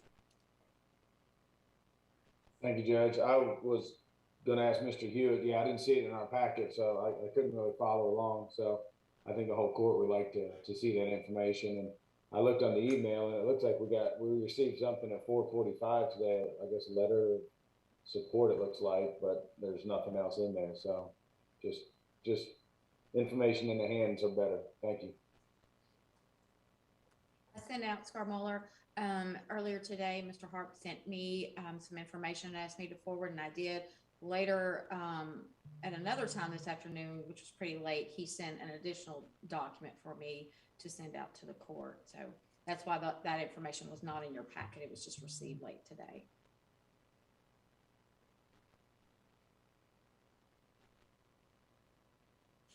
Okay. Squire Muller, you okay? Got that? Yes, Judge. I didn't see her earlier email, so I'm just trying to pull it up now because I didn't see it. I only saw the one at 4:44, so there's another one here at 11:26. So yeah, just looking at it. Yes, I'm just curious, Judge. What are we moving on this tonight, or what are we doing? This is just a discussion. Okay. The vote will be on the 17th. Okay, thank you. And we'll have that information from Mr. Hewitt, I'm sure before then to look over. So that's all I got. Thank you. Squire Sebastian? Thank you, Judge. I was going to ask the same thing as Squire Muller. If we were being asked to vote on anything tonight, I didn't see it on the agenda, but I also didn't see an email 15 minutes before the meeting, so I couldn't bone up on it in time. Thank you very much. Appreciate that. Thank you. And it was announced at the last meeting, the attorney was not available for this meeting. He specifically requested that the second reading and vote take place at the next meeting, and that was solely by his request.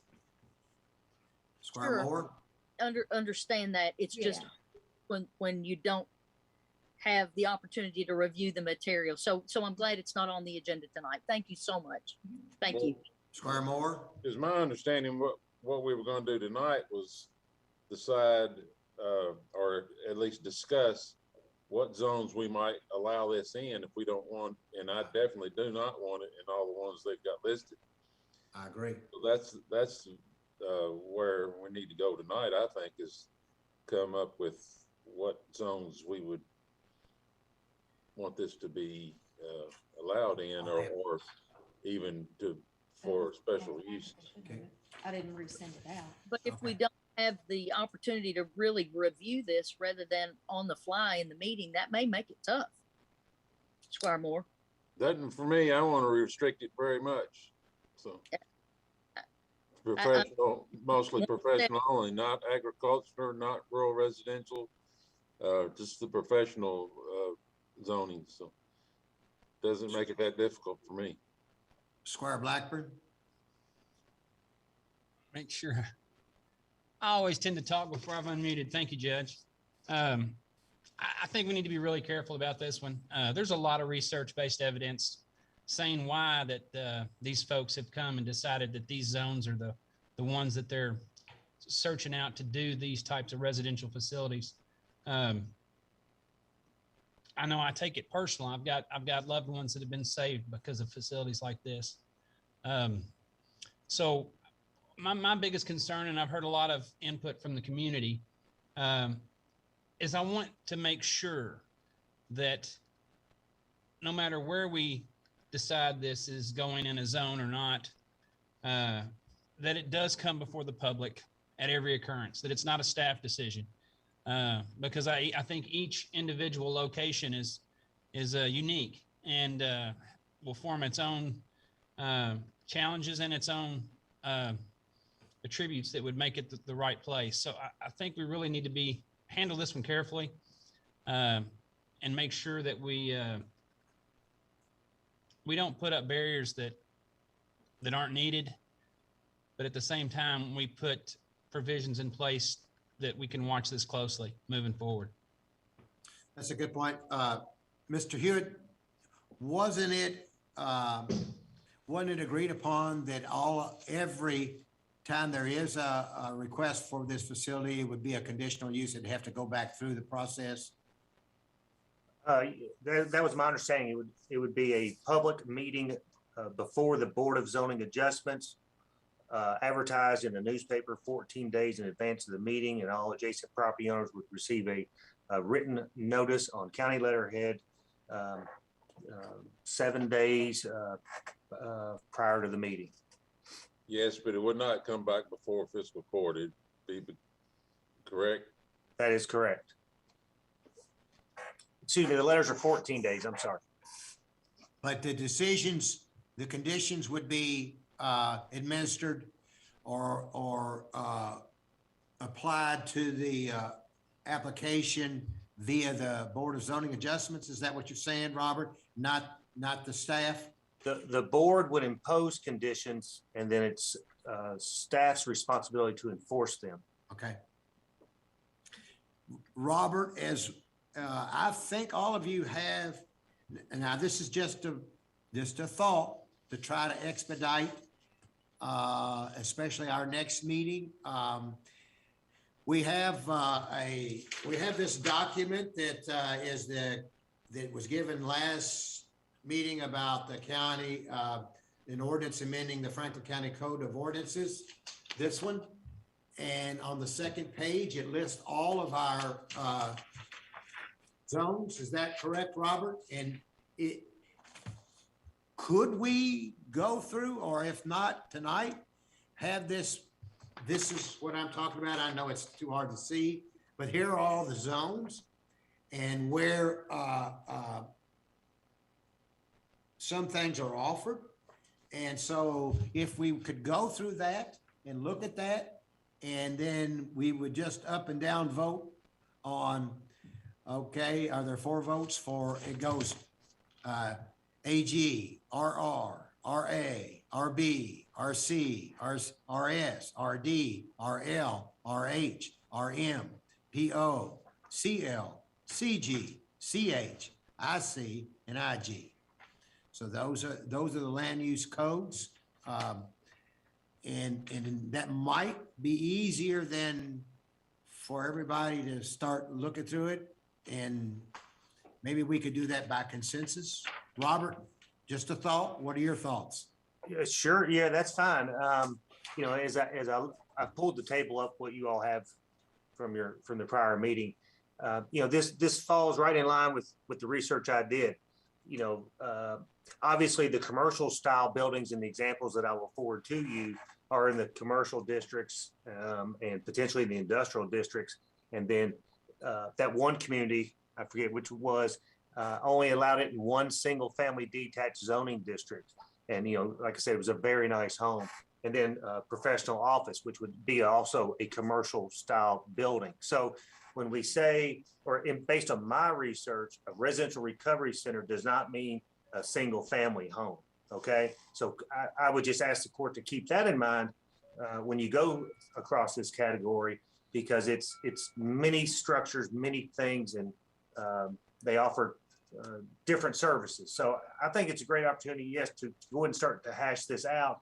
That would give me an opportunity to revise the document and have it prepared for you for your next meeting, in addition to the information I'm going to provide you. Okay, right now you've got residential recovery facilities in AGP, RR, RA, RB, RC, RS, RD, RL, RH, and not in RM, in PO, CL, and not in CG, and not in CH, NIC, and NIG. Is that right, Robert? The way I read this code diagram? Yes, sir. That's how it's presented in the ordinance. Okay. So if everybody would, so if we could send that out, this They sheet, have it's well, in their we'll packet. resend it. I think we should resend it to you. What I'd like for you to do then is kind of mark it up in what you think. And what we'll do is we'll go back one code at a time, starting with AG, and we'll see if there are 4 votes for it in or for it or out. How about that? Can everybody agree to that as a process? Squire Muller? Are you talking about doing this tonight, Judge? No. Okay. Nope. Okay. Next time, you don't have enough information on it. No, that's what I was gonna say. My other question is, do we have any maps that show the community of, you know, what zone where? Well, we don't have zones for it. What do you mean? He's talking about, I think, the general zoning map available for everyone to look at. Yes, we do. On the county's website, franklincounty.ky.gov, on the homepage, if you scroll to the bottom, there's a statement that says countywide mapping. If you click on that, the entire map of the county will pop up. Now, it'll automatically turn on, you know, all the layers that are there. So you'll want to turn off flood zone. You want to probably turn off future land use. You know, you may want to turn off addresses just to make the map, you know, easier to read. And so just leave the zoning layer clicked on, and then you'll really get to see the clusters of commercial areas like Purcell's Road. And well, let's have you do that, Robert. Could you do that? Have that on the screen for everybody to look at? It would be much easier if you did it that way in the next time we meet. Could you do that and have that on there if there were questions? If we could go one at a time and then let you click on it, let everybody see it? Yes, sir. I'm more than happy to do that. The other option is I could make the county into quadrants and save it as a PDF and email that to the magistrates. Okay. If Yeah, that would they be can look helpful. at it too, and you can have it up on the screen, even the. Yeah, I can do so the both, general- yeah. So the general public can see it as well. Yes, sir. Definitely. Okay. Okay. Now everybody understands what we will be doing in our next meeting. You'll be sent that form that has the zones on it. It's been sent. Huh? It's already been sent, so make a copy of it, and then what we'll do is you'll have a map of where the zones are in the county. We'll go one at a time, and there are 1, 2, 3, 4, 5, 6, 7, 8, 9, 10, 11, 12, 13, 14, 15. There's 16 of them. And we'll go one at a time, and we'll see if there is 4 votes for it in there or 4 votes against it. And once we get that, we'll move to the next one, and then we'll keep going down the line until we have a consensus of zones. And I think we could sit here all day, and I don't think that's necessary for us to be here all day going back and forth. So if you will have some time to look at it, think about it, and write down questions. So we'll discuss it one at a time, and then do a consensus. Squire Muller. Thank you, Judge. I just want to acknowledge Mrs. Deaton for being here, and I appreciate you working through the process with us. You're welcome. I just wanted to be available for any questions. I knew my counsel couldn't be here, and my husband had clients he couldn't cancel, but if y'all did have any questions of me, I just wanted to be available. Thank you very much. You're welcome. Well, are you all going to be able to be on the 17th? Yes. Yeah, we will all be there. I think it's Dr. Deaton, right? Well, I'm not doctor. He's doctor. Okay. I mean, I'm smarter than he is, but he's just got a higher education. My wife says that too, for sure. And she is. I admit that one. You've been married a long time, haven't you? Yes, I have. All right. Okay. So if you all will be on, and do you understand the way this process we're kind of forming together? Yes, I do. Okay. All right. I think that's a very practical way to approach it. Okay. Everybody understand that. Everybody understand. Now you have already been forwarded this table. Look at it, have some ideas, and then we'll go through them all one at a time. All right, everybody understand? Yes, sir. All right, let's go now to report from our constitutional officers. Wait, okay, Squire Tracy, sorry. No, you're fine. You're fine. Is Betty Jo on? Betty Jo, I think she was, yep. Yeah. Betty Jo? Yes, Hi, good evening. How are you? I'm good. How are you all? Doing great. Quick question. Can you or one of the compensation committee members update the court on how the study is going? I can. I've been working with the Johansson group for the past 2 months, gathering all the job descriptions from all of the offices and the elected officials of offices too. We've been gathering those. They've had those for about 8 weeks, and they've been going through those. And we set up a meeting. It's next Wednesday is the kickoff meeting. It's December 8th from 9 to 11. That's the compensation study, and that will be live also. It's a correct camera. Correct. Mm-hmm. Yeah. Okay. And then they're gonna be here December 8th and 9th. And after the kickoff meeting, I've got meetings set up with each department head and the elected officials to go over each job description. During the kickoff meeting, though, he's going to show everything that he's done and how he's evaluating and how the process is going to work. So, and it's going to be on Zoom and in person on the 3rd floor, the 315 West Main Street. But that's a compensation committee though, right? Yes. Okay. Quick question. I know, obviously we're in this position because there's employees that feel, and rightfully so, that that their job description doesn't match per se what their job duties are. It was my understanding employees would be a part of this. Are they not a part of this? Are they working with their department heads, signing off per se on these job descriptions, and just to make sure they're accurate and we're not going down this road again, or Yes. another court doesn't have to go down this road? Yes, that's the next step. This is just steps. This is going to be a 3 to 4 month process, just like we discussed from the beginning. So yes, definitely. Right now, this is the first step. You all approved it. The second step, he's coming next week, December 8th and 9th, to go over the process and show how the process is going to work. And then he's going to meet with the department heads first and go over the job description, see what they need to be changed. And then the department head is going to go over with the employees. And then they're going to get all of that together after all of that. So yes, it's a process. This is kind of like the beginning still. But yes, 100%. Okay, so they will be involved. That's great. Any Yeah. idea when the study will be complete? Obviously, we know it's a lengthy task, but any idea, or are they saying, what's their thoughts? What's the firm's feelings on? In the contract, it says about 3 months, 3 to 4 months. And it started actually a week after you guys approved it. So we're hoping it will be done about around March 1st. March 1st. Okay. Yeah. All right. Okay. Thank you, Betty Jo. You're welcome. And then I guess my next question in other business is for you, Judge.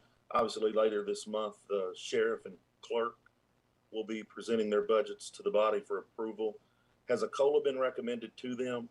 If so, can you inform us what it is? Yes. It's 5%. And has the COLA been, have we received word? I thought we didn't receive word from that until like January, middle of January. Well, we already know it's, at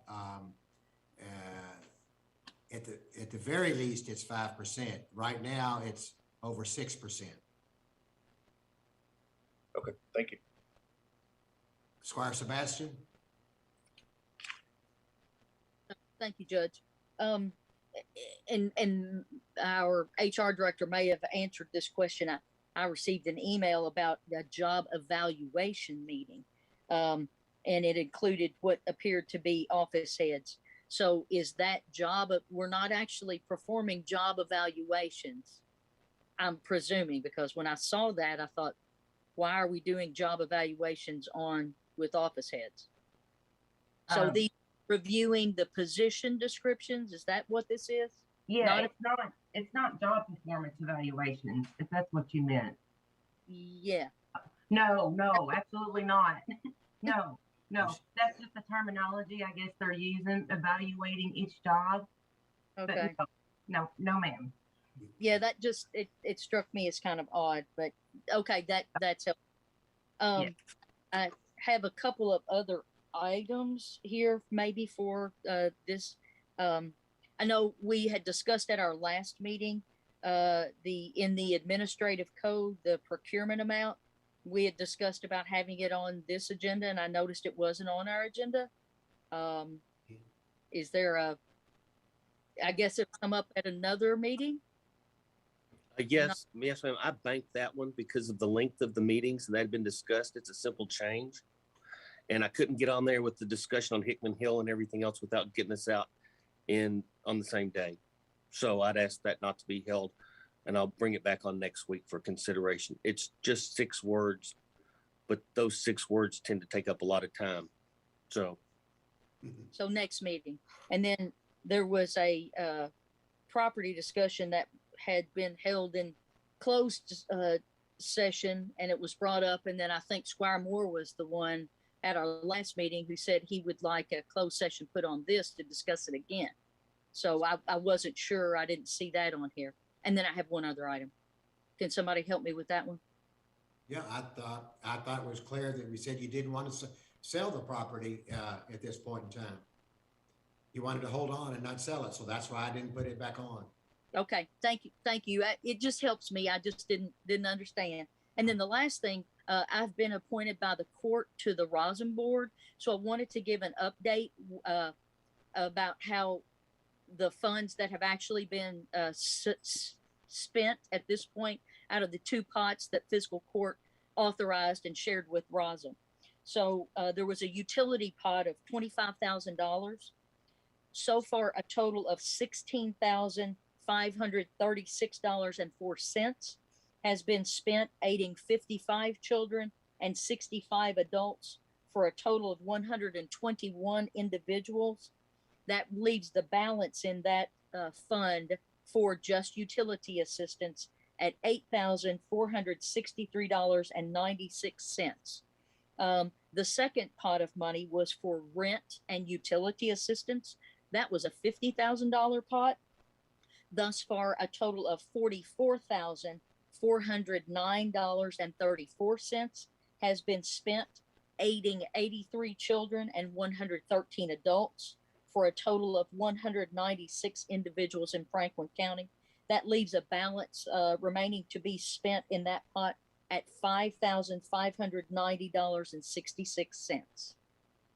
Would you mind go ahead, Squire Sebastian, and tell people how they could apply for those two funds if they need it?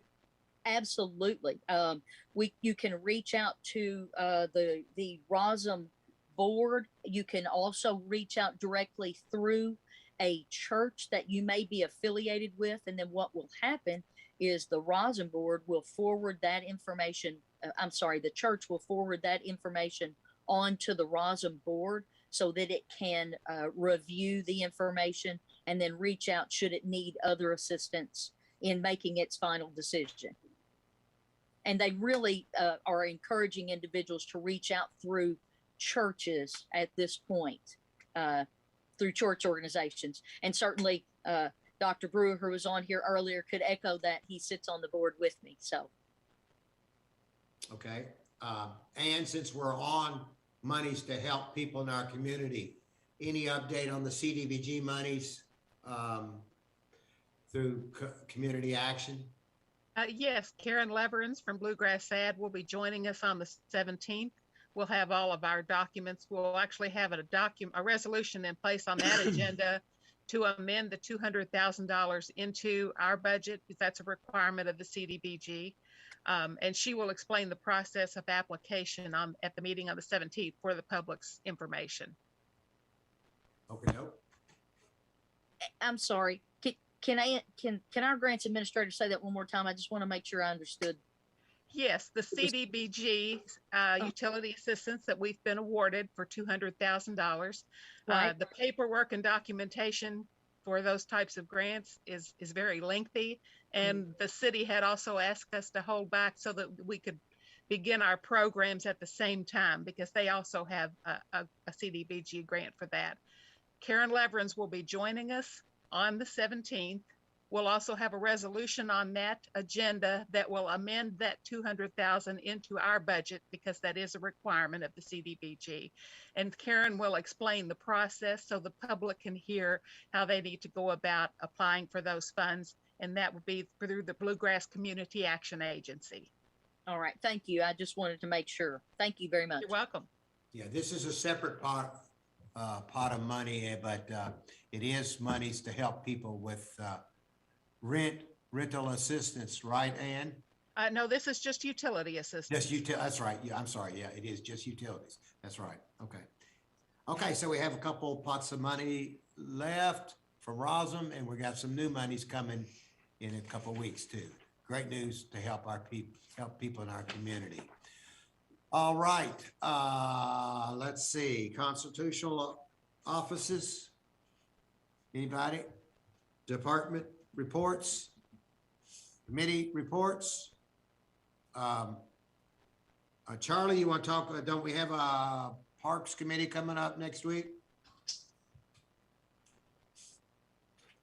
We do, yes. Sorry, can you hear me? Yes, sir. 3 o'clock Tuesday afternoon. Nope. Thank you, Charlie. Thank you. And we invite anybody to come in if anybody wants to come in, or you can do it on Zoom. Is that correct? Yes, there will be a Zoom link available. All right. Okay, Squire Sebastian? Yes, just a question, Judge. So earlier in our meeting, Counselor Sparks indicated that if there was some discussion about, I guess, in addition to the transcript for that we have as item, trying to look at it, find out where that was because I can't remember the number.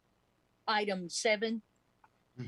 Did you say, Counselor Sparks, this is the appropriate place to discuss it? I don't know if there's any discussion. I just don't want to not circle back and close the loop on that. However, it'll be closed today. What are you talking about? The admission of the transcript for consideration on the Hickman Hill matter?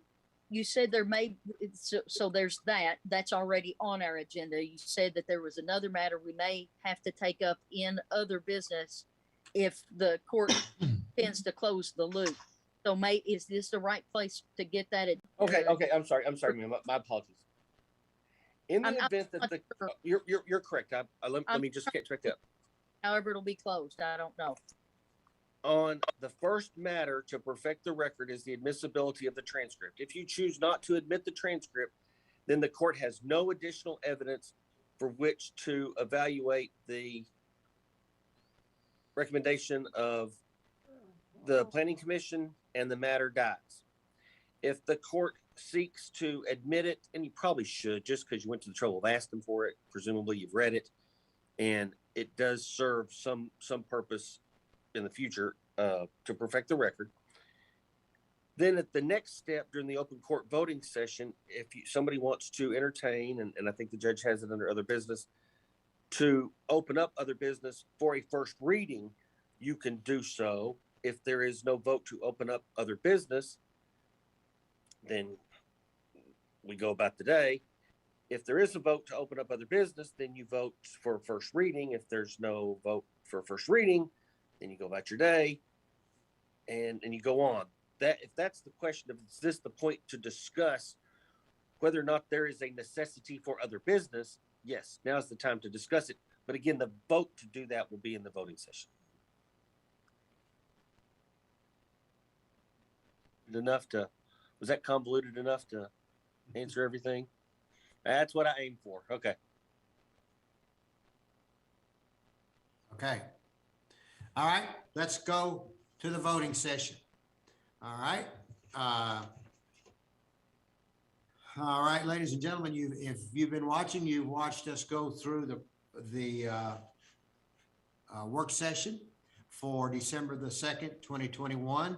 And now we're going to the voting session. And I ask the clerk to call the roll, please. Squire Sebastian. Here. Squire Blackburn. Present. Squire Muller. Present. Squire Tracy. Here. Squire Booth. Can't hear you. Can't hear you. Thank you, Judge.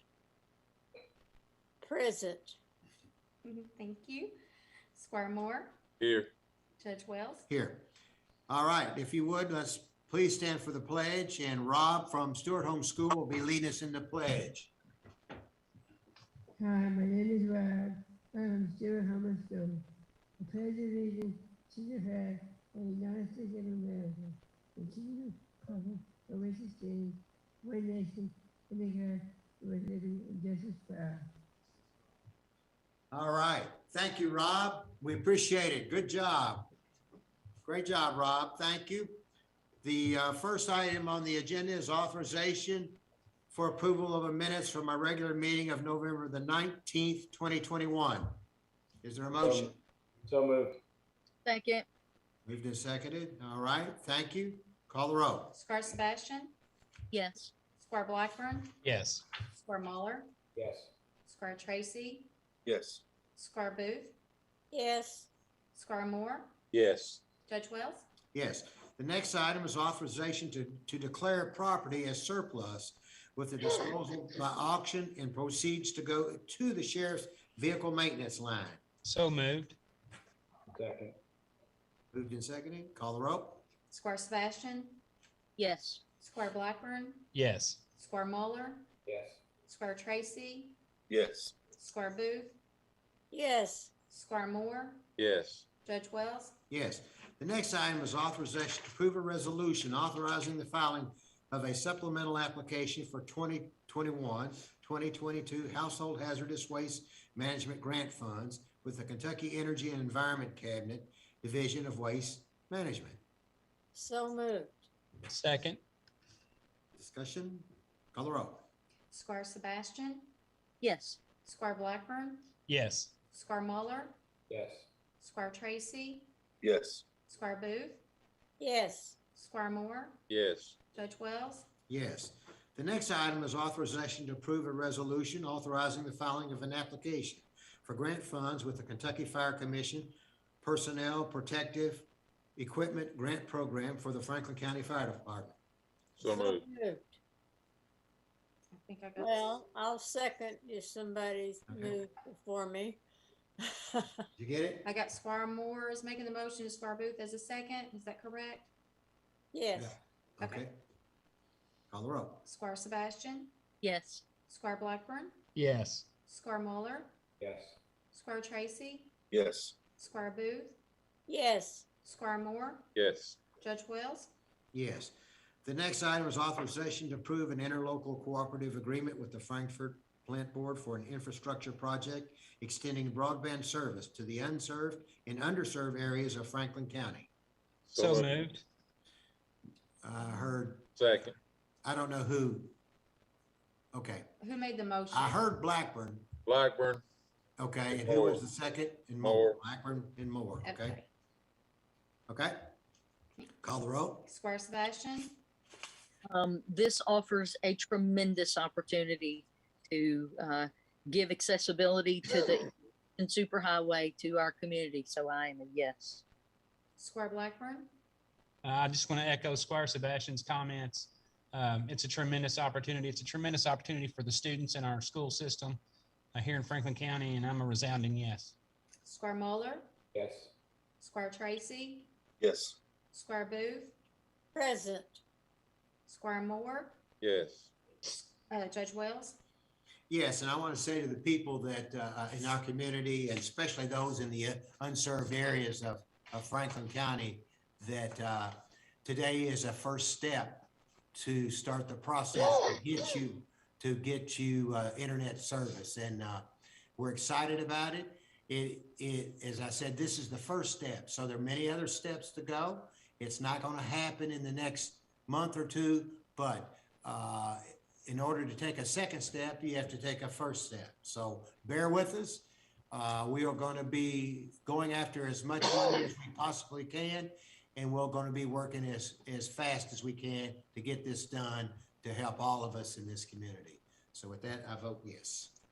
The next item is authorization to receive July 29th, 2021 and September 15th, 2021 Planning Commission public hearing transcripts for the 850 Hickman Hill Road. So moved. Second. Discussion?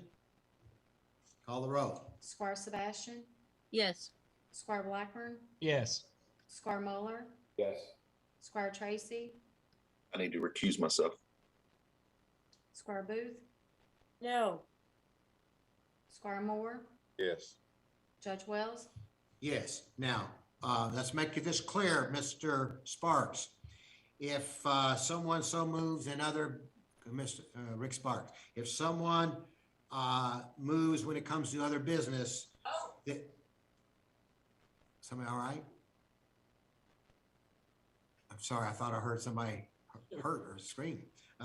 If somebody in other business were to say that we want to authorize amend the agenda to add a first reading of an ordinance, that's when that would come in place, right, Mr. Sparks?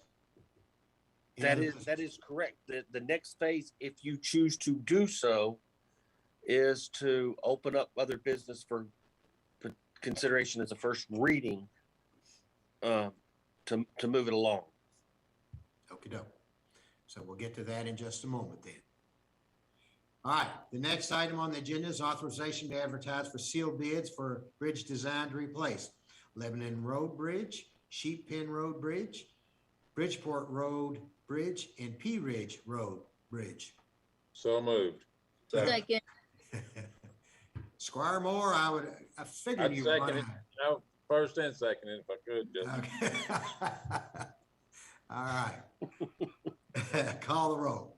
Squire Sebastian, Yes. Squire Blackburn, Yes. Squire Muller, Yes. Squire Tracy, Yes. Squire Booth, yes, Squire Moore, Yes. Judge Wells. Yes, glad to get these bridges. Hopefully, we can get money to get these bridges taken care of. That so needed in the community. The next item is authorization to receive the treasurer's report. So moved.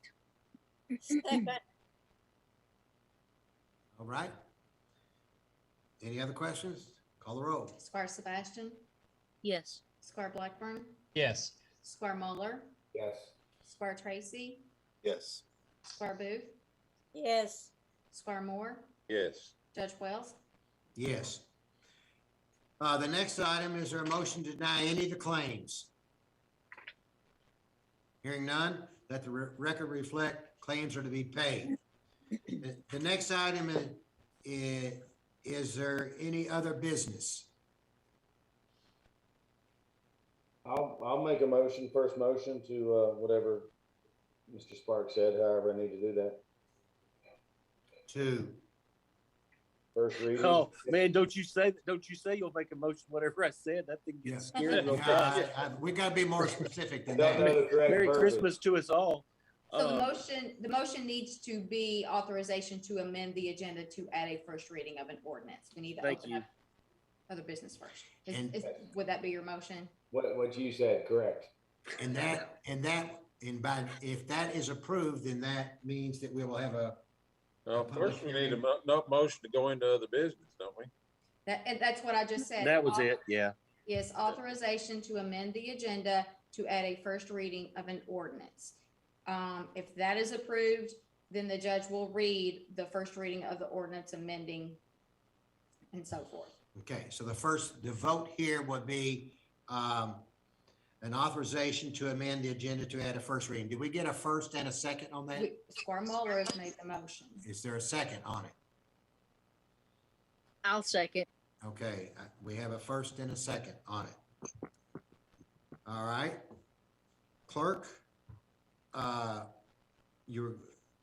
the vote will be authorization to amend the agenda to add a first reading of an ordinance, right? I'm going to take roll for opening up Right. other Yep. business. Okay. Okay, Squire Sebastian, Yes. Squire Blackburn, No. Squire Muller, Yes. Squire Tracy, I will recuse myself. Squire Booth, no, Squire Moore, No. Judge Wells. no, Okay, the motion failed. okay.